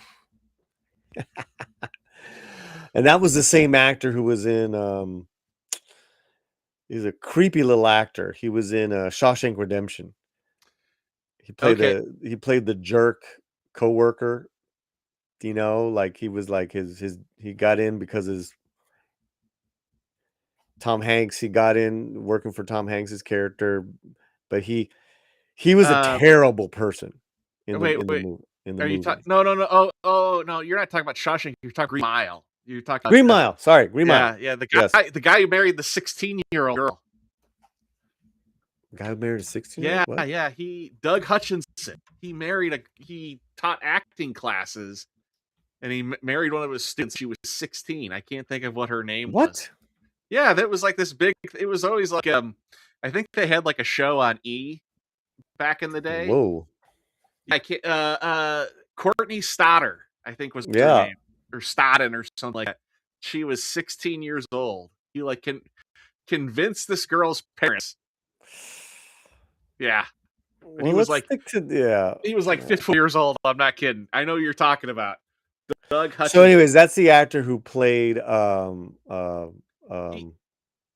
in the X Files. yeah, you know what role I was shocked to find out that he did? He's in A Time to Kill. He's one of the rednecks that abducts. Uh, Yes, he was great in that. yeah, yeah. Wow, wow. Them just now, yeah. I mean, that's some unfortunate to hear about real life, situations there, but Yeah. you know, we're not talking about real life. So let's move on though. Ah, Paper Uh, Hearts. That's a great one. That's a great yeah. I was looking at the comment, an yeah, episode called Paper Hearts. Mulder throws a basketball from a huge distance and scores in the first attempt. Yep. Duchovny nailed it for the first time. Duchovny was like a semi-pro level basketball player. He is a great really. athlete. He was a great athlete. Yeah. Yeah. Paper Hearts, I believe Paper Hearts was Paper Hearts. They speaking of being a Fox and The Simpsons and everything, Mm-hmm. they David Duchovny and Gillian Anderson, you know, played Mulder on an episode of The Simpsons where they thought there was aliens Mm-hmm. in Springfield. It was pretty good. So yeah, Paper Hearts was written by Vince Gilligan, and then Vince did another one. I believe it's called Drive with Bryan Cranston, and that propelled Breaking Bad.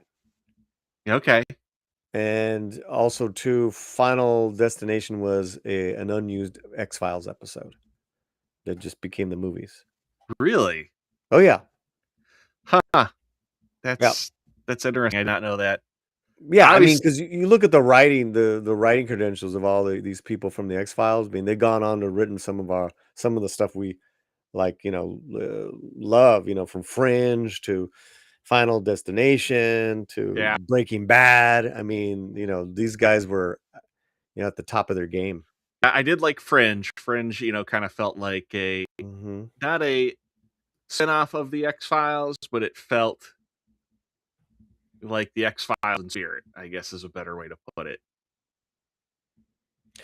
Yeah. So the great Tom Noonan, who was in Manhunter, he was in RoboCop 2, was in Yeah. Heat. He was in Paper Hearts, that episode. Okay. Yeah. He's and speaking of Frankenstein, he played Frankenstein in Yep. the Monster Squad. Yep. The Yeah. Monster Squad, that's right. Yeah. So, I mean, that's another thing that the X-Files had was so many great young actors at that time. And then Yeah. also a couple of people like Tom, or like the great CCH Pounder, who made appearances in the X-Files. Yeah. You know, uh, who else was it? Giovanni Ribisi, Luke Wilson. Yeah. So yeah, it was really a treat to see those, some of those actors so young at that time doing that. Yeah. Seth Green. Hmm. Okay. Yeah, I was gonna say, I mean, you could almost say X-Files is a little bit was modern day like Outer Limits, Hmm. Twilight Zone in a way. Yeah, I mean, and then look at the fandom is still strong with the X Oh Files. yeah. Well, they're So doing they are going to do a remake or a reboot of it. Not with Yeah, Ryan those. Coogler. Okay, yeah. It's kind of funny. I almost say with doing a reboot of it, you could Mhm. almost swap the characters in the sense of you could have the skeptic be a male and the person who is a believer in it be a female character. I mean, I'm very curious. I'm now more open to what Coogler's gonna do than I was before. Sure. At first, when I heard, I was like, "No, don't leave it alone." Uh, And I'm a little more, all right, let's give it a shot. Again, the thing you have to hope for, right? It's writing. You know, just It's gotta be. if you And, you know, yeah, go ahead. I'm if sorry. you have good writing, if you have good character development, Mhm. you know those are the those are the foundations to having a good show. Yeah. Yeah, and this was also still in the day where it was, there was only a couple of networks. Like you said, Fox was just new, and this was the first huge Fox hit. Yeah, Yeah. because well, the other big thing right on Fox was Married with Children, and that was viewed as such, in all honesty, like trash TV. Yeah, it was a little fringy trash. Yeah, this one knocked it out and became even the Super Bowl TV show. The Super Bowl happened, boom, X-Files. Yeah, yeah. That Well, and was a then huge deal. right, kind of like the next serious thing that came on Fox was like Ally McBeal. But yeah, I mean, like Yeah, this yeah, really so solidified Fox as a real network. yeah. Yeah, yeah. I mean, and they try, Chris Carter tried to get the magic back, but sometimes I think he's past his prime, and that's why Sure. I just don't think it nailed it. Even though I think they did bring back the Darren Morgan to write the episode Werewolf. It just wasn't the same. It was Yeah. good though. There was a couple really good episodes. Yeah. The one from a couple years ago. But we'll see what Coogler brings, man. I'm now more of a Coogler fan than I've been. I've been a Coogler fan, but I think Hollywood has it out for him right now Hmm. that I'm not liking. So that makes me want to back him up even more. Sure. Um, and you know, let's see what he comes up with. Yeah. I mean, it's one of those things. I mean, just Hmm. I Ooh, hope it is good. Jacob Ironside just finished reviewing season 2. Yeah. That's on I, my I I did channel. ask him like when you do Bad Blood, I want to be on that panel. So he's like, well, it's gonna be a few years or two. I'm like, well, Yeah. fair enough. But The ending of season 2, they disbanded the X-Files. I'm trying to remember. No, no. And then wasn't season 3 Little Green Men from Space? What was the finale of season 2? And then in finale season 3, he's like in New Mexico. But yeah, it's good stuff, man. It's good stuff. is well, Then let's. they had to work around her pregnancy too in season 2. Okay. Mhm. Yeah. Well, now it's easier together now too. That's the other. And she was so gorgeous back then. Yeah. She got more beautiful each season too. You're just like, wow. Well, I think we could go on and on about the show, but Yep. let's get on to your next pick, The Sopranos. Ooh. This was kind of historical too because HBO had Oz. It had some, kind of like you said, like, even like a couple little trashy programming. This broke it all, man. This was so amazing and so influential that it made shows on regular television better, like The West Wing. Yeah, As far as creatively, that's who they're up against. They're up against Tony Soprano and in this entire cast. Um, eh, this is a remarkable series. I think it's turned. I think people might be still turned off that, oh, it's a mobster thing. That's the background, guys. These characters, uh, there's some of the greatest characters ever written, and you're gonna have that obviously some of those mobster things um involved there, but you're basically following and loving and hating probably one of the greatest characters ever written in Tony Soprano. Mhm. I mean, how can you like a homicidal maniac who's a family man, Yeah. who's got values? Um, I was Yeah, gonna man. I was I gonna say, mean, yeah. I mean, yeah. have you ever seen the Mad TV skit of The Sopranos on PAX TV? No, no, I did not. So years ago, there was a cable channel, and I don't know if this was a Disney channel or not. It was called PAX, and like it showed. I mean, it was very family friendly entertainment, but there were a few things like if it Mhm. showed like something PG, it still would like edit, big time. Like Yeah. that was kind of like a joke. So they did this skit where it was uh Will Sasso was Tony Soprano. Oh, that's funny. It's The Sopranos on PAX TV, and it was like instead of being an hour episode, right? It's like 3 minutes, and it's just them like about to say the F word, and it's just cutting it. Mm, And there's like one scene where it's just like F. It's just yeah. cuts it. I'll send you the link to it. It's pretty funny. Have you But ever watched The Sopranos though? I've watched a little bit. When this was on, I, I I'm not a big like mobster film type person. Mhm. Like it's like so corrupt. I feel so dirty after watching. I mean, like Goodfellas, Casino, great films, but like, ah, it's just one of Yeah, those but things where that's the thing is that it's not a mobster film, right? It's like sure, it's the setting, yeah, and really it's about the dysfunctionality of these characters in the relationship with each other, and how we can relate to all of them. yeah, All of them, man. Chris Maltasante, played by the great Michael Imperioli, is the wild cannon nephew who's supposed to be the heir apparent, but he's an addict. yeah, He's all Chrissy Maltasante is always a mess. Then you got Uncle Polly right there, who's kind of the old school gangster, yeah, uh, who's just kind of like a loyal dog. And then going on all on the other side, you have Uncle Polly, I believe, no, Junior, excuse me, Junior, uh, who who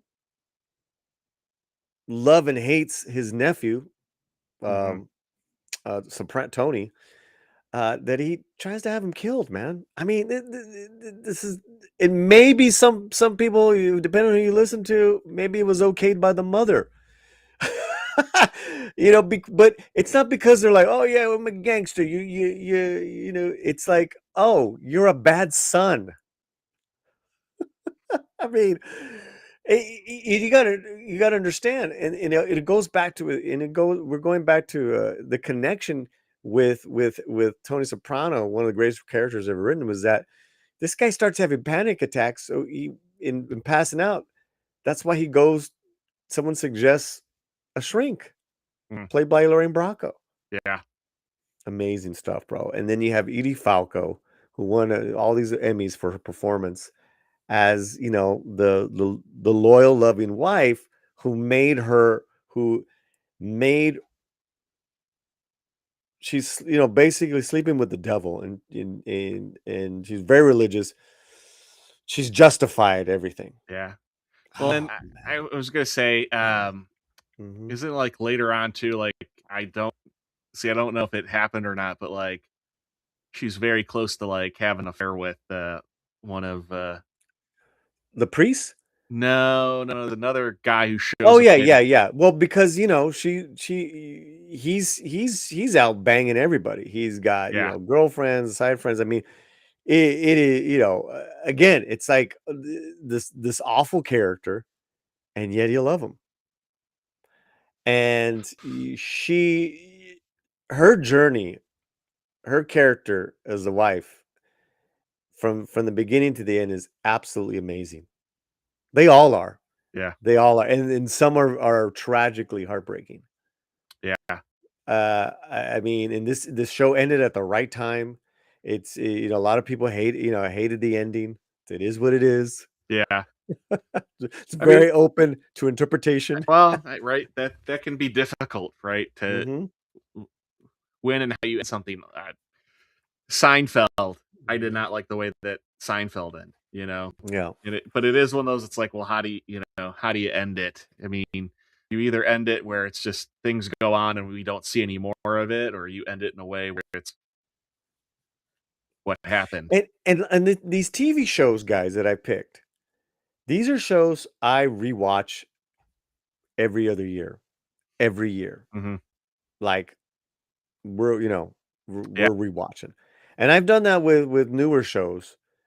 Uh, but this is golden age for me. This is golden age. yeah. Well, this is what started, right, the whole "it's not TV, it's HBO" Yeah, um, every Sunday night. campaign. Yep. Yeah, yeah. Yeah, you had that, Sex in the City, Entourage, Mhm. then later on, Game of Thrones. Yep, yep. Now Yeah, I'm and just some incredible episodes. It really goes. It it really. It's almost not fair to call it a gangster. This is a dramatic series. Uh, that the things that they throw you, you're kind of blown away by with a lot of what they did, and it's incredible television. I mean, there's some episodes where you're just like, what did I just watch? And this series too also had like some great actors that would come in. John Hurd when he was still alive. Mhm. Okay, who else? I'm Steve trying to. Buscemi came on later in the series, right? Buscemi was the cousin, and I remember, yeah, and I even say his line sometimes to people because he would disrespect Tony to the other crew by acting silly. And they grew up together, but he had went away and he finally got out, and he would say this line, "Boy, are you fat." Tony would fucking hate that because Um, he's saying that in front of the men, like, yeah. hey, we're not That kids. I'm laughing, but that was pretty good Steve Buscemi Yeah, impression there. yeah, and that was a great character. But Joey Pants, Yeah. Oh, yeah, yeah, yeah, that's Joe the other one I was Pantaleone. thinking of. Yeah, yeah, yeah. That's That who I was thinking of. character was terrible. Wow. And the way in his ending, oh my god, Joey great Pants is character, such a good man. actor, though. Such a great I mean, no, these characters will not stay with us if it wasn't for these great actors. Joe Pantaleone, um, there's a couple other just great. And, some would come on just for a season, maybe half the season, or, would stay a couple seasons because Joey Pants, he didn't come on till I think we maybe season 3. Um, God, so good. And Juliana Margulies came on, I believe, the last Oh, okay. season. She played Chrissy's attic girlfriend. And it was a trip because you're like, why did she take this role? She's Miss ER. She won all Yeah, these awards, and it was kind of like, And then it comes back that she is an addict in recovery, and so is Chris, and they go on a binger like you've never seen it. And you're like, oh, this is why she took the role. This is so yeah. good. Well, Y- right, you don't wanna get mhm. typecast, you wanna do different things, so Yeah. it So I loved it. I followed it with every episode, and this was this unfortunately was a sign of things to come in regards to not being held down to every fall you have a new season. mhm. They were kind of notorious for like we have a season in a year and a half, 2 years. It was very Yeah. frustrating to where the final season they broke it up into 2 seasons. So this was kind of the tea leaves, man, of how we watch television now. Yeah. Very annoying, you Yeah. know. I Yeah. right. I mean, Mm-hmm. a great example of that right now, right, is Stranger Things. Yeah, We got the final absolutely. season, but it took so long, and you see like the characters have changed, physically so Yeah. much because they're just young actors. Yeah, no, I get you with that. Mm-hmm.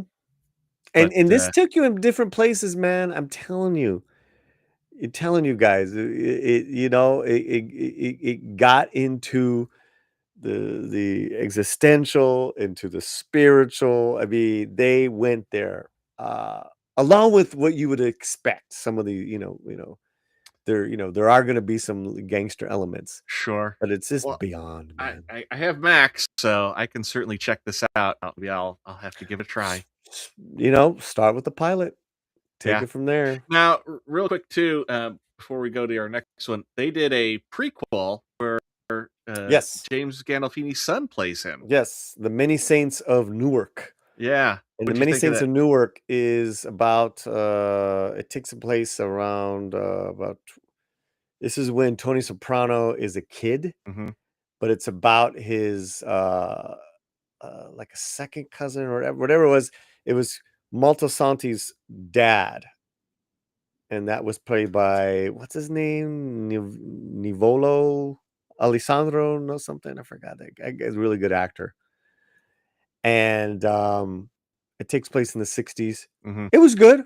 It was good. I think David Chase had some issues with the studio, so they didn't let him flex how he wanted. Hmm. It wasn't great, but it was good. Okay. Yeah, Okay. and I think it's done. I think they're done. I think there was a shot at maybe doing other movies, this and that, but I think they're done. And then he recently did a David Chase documentary on the making of getting this made. That was incredible. Oh, okay.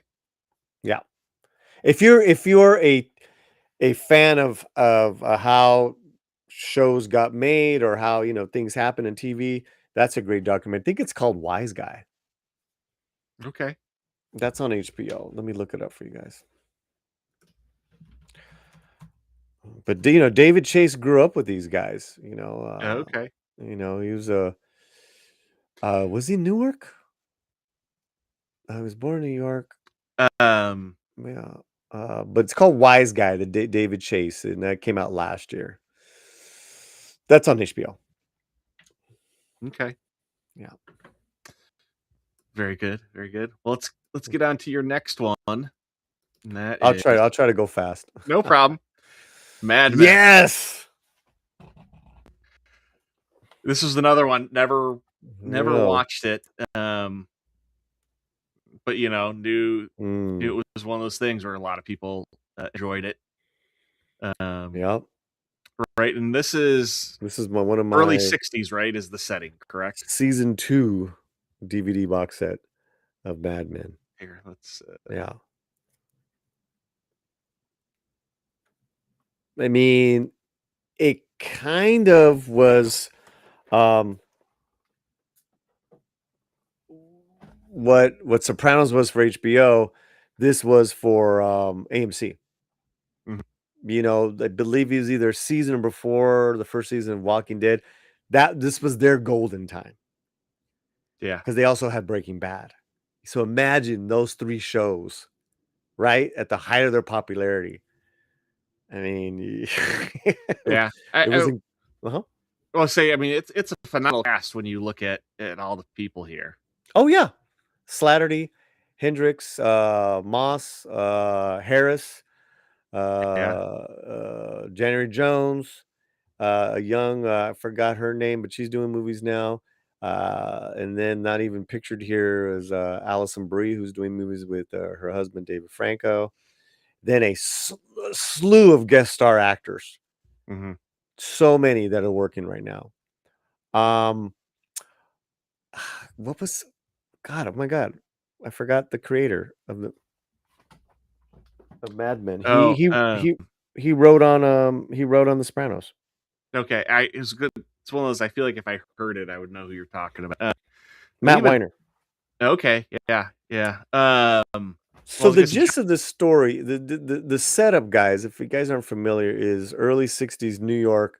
It's a marketing, advertising company, and that Mad Madison Avenue, Mad Men, and that's what they call these ad men, Mad Men.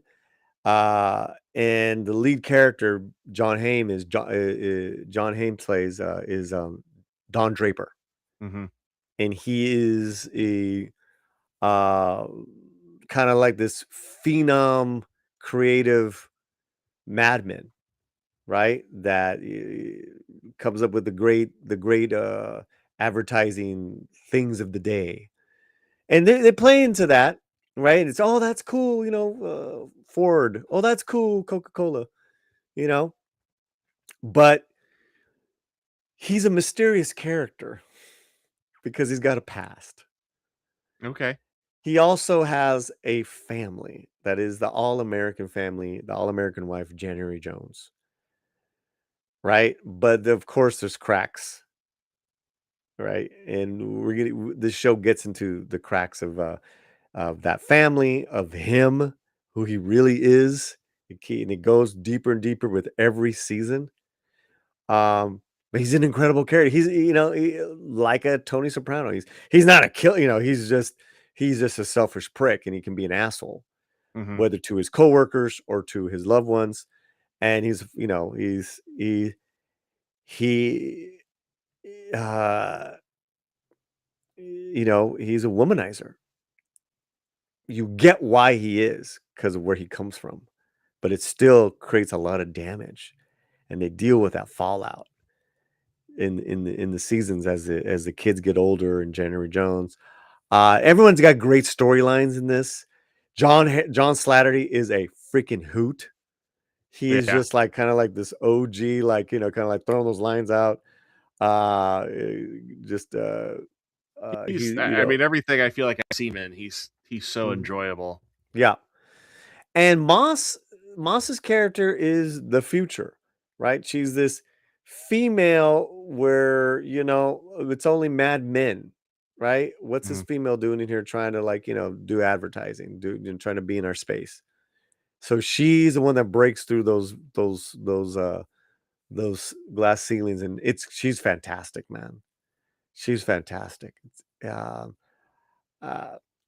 eh, I love this show. Obviously, it's a beautiful looking show because of the time it's set in, and it's Yeah. shot it's shot gorgeously. But I love Don Draper, man.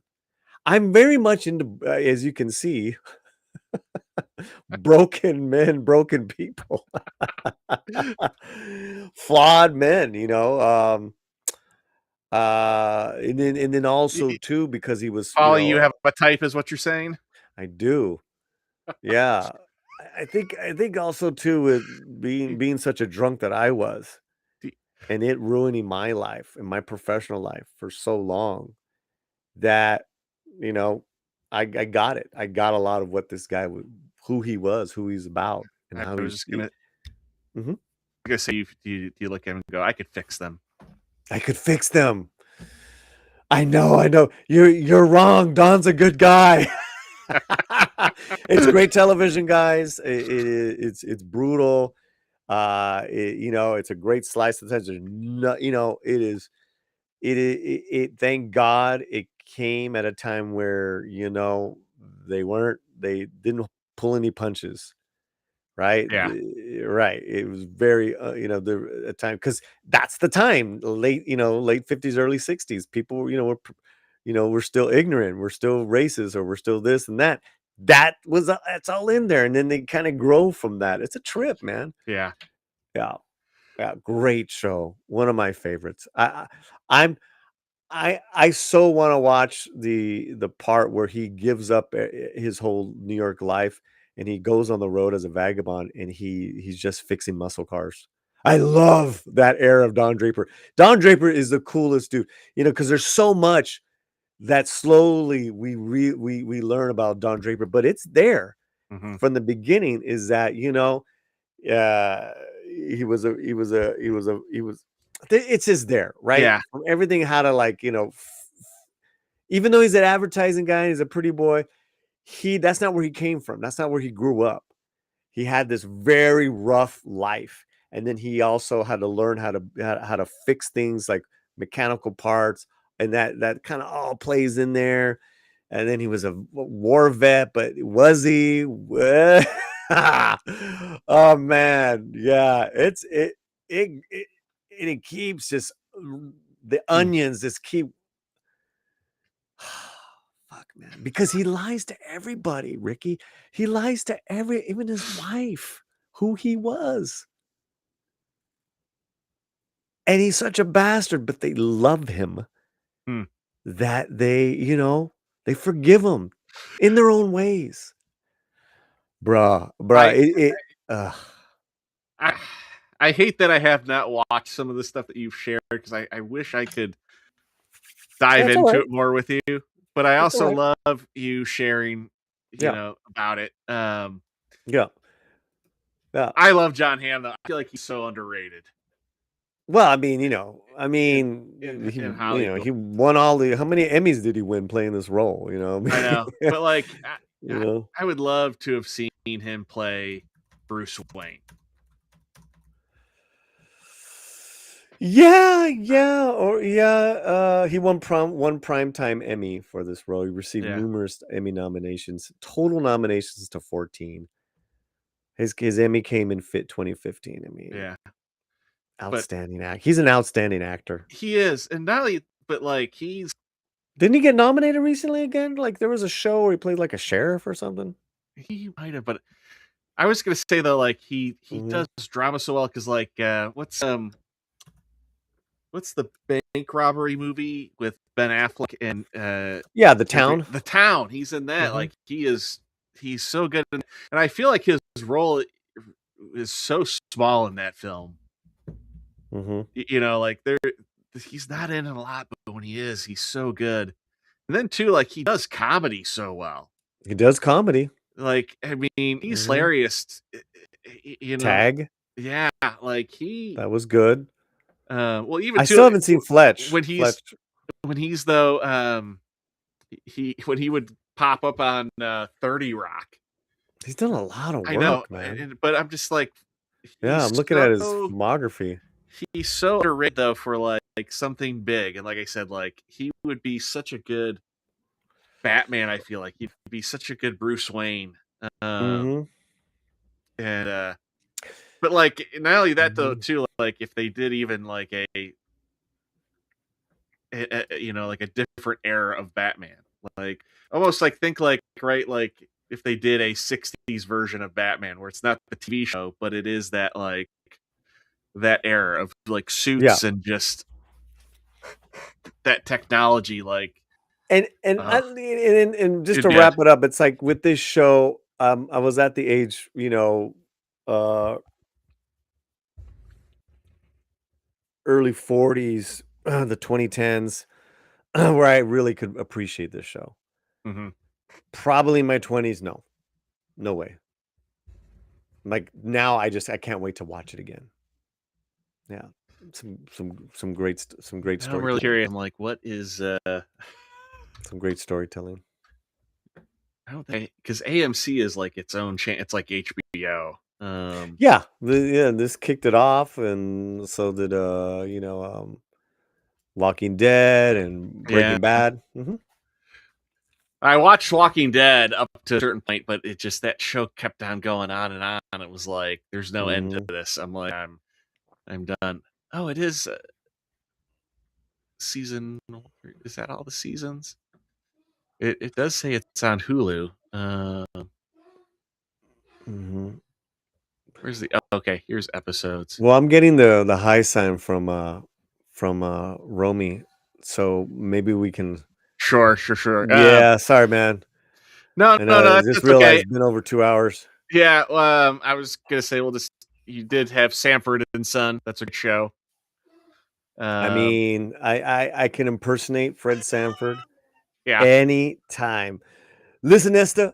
I could take your face, dip it in dough, and make me gorilla cookies. Yeah.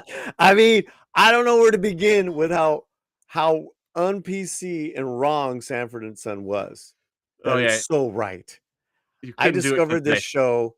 I don't even know how I discovered it, but I remember buying the DVDs. I was a teenager. The show was well off the air. It was repeats. It was Yeah. repeats because it was just they're playing it a lot.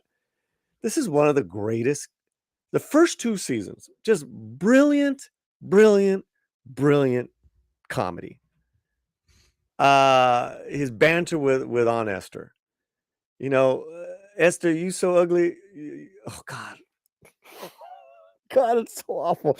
Okay, listen, we all know that stuff, Yeah. but some great things. Richard Pryor wrote a couple episodes. Okay. Okay. He wrote an episode where Fred goes to court to try to fight a ticket, right?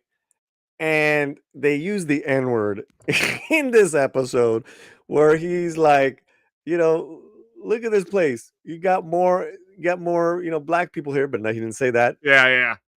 Than you do at a NAACP meeting, you know, and he always just in his way talked about the situation of things. Hey, you go into Beverly Hills, you better have both lights working because they're deaf to a black person with Hmm. one light. I mean,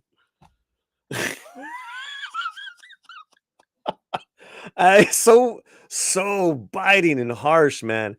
Um, Unfortunately, it became a caricature of that, so it just became mean, and it wasn't as joyful in those final seasons. But the Sure. first two were just on point, like that. All in the Family on point. Yeah. Um, Well, sure. This is then free to watch on Pluto. Yeah, then you had the great Gregory Serra as the neighbor Julio. You had Grady Shady. He had all his old friends, Hmm. right? So his old friends had nicknames, and they're all older black dudes. They're all dressed up. They were just wonderful, hilarious, and wrong. Big Boy Bubba, Lucky Leroy, Slick Skillet. I mean, Shady Grady. Where do I begin? Where do I stop? Oh, they used to Yeah. call. I mean, they used to call me Shady Grady.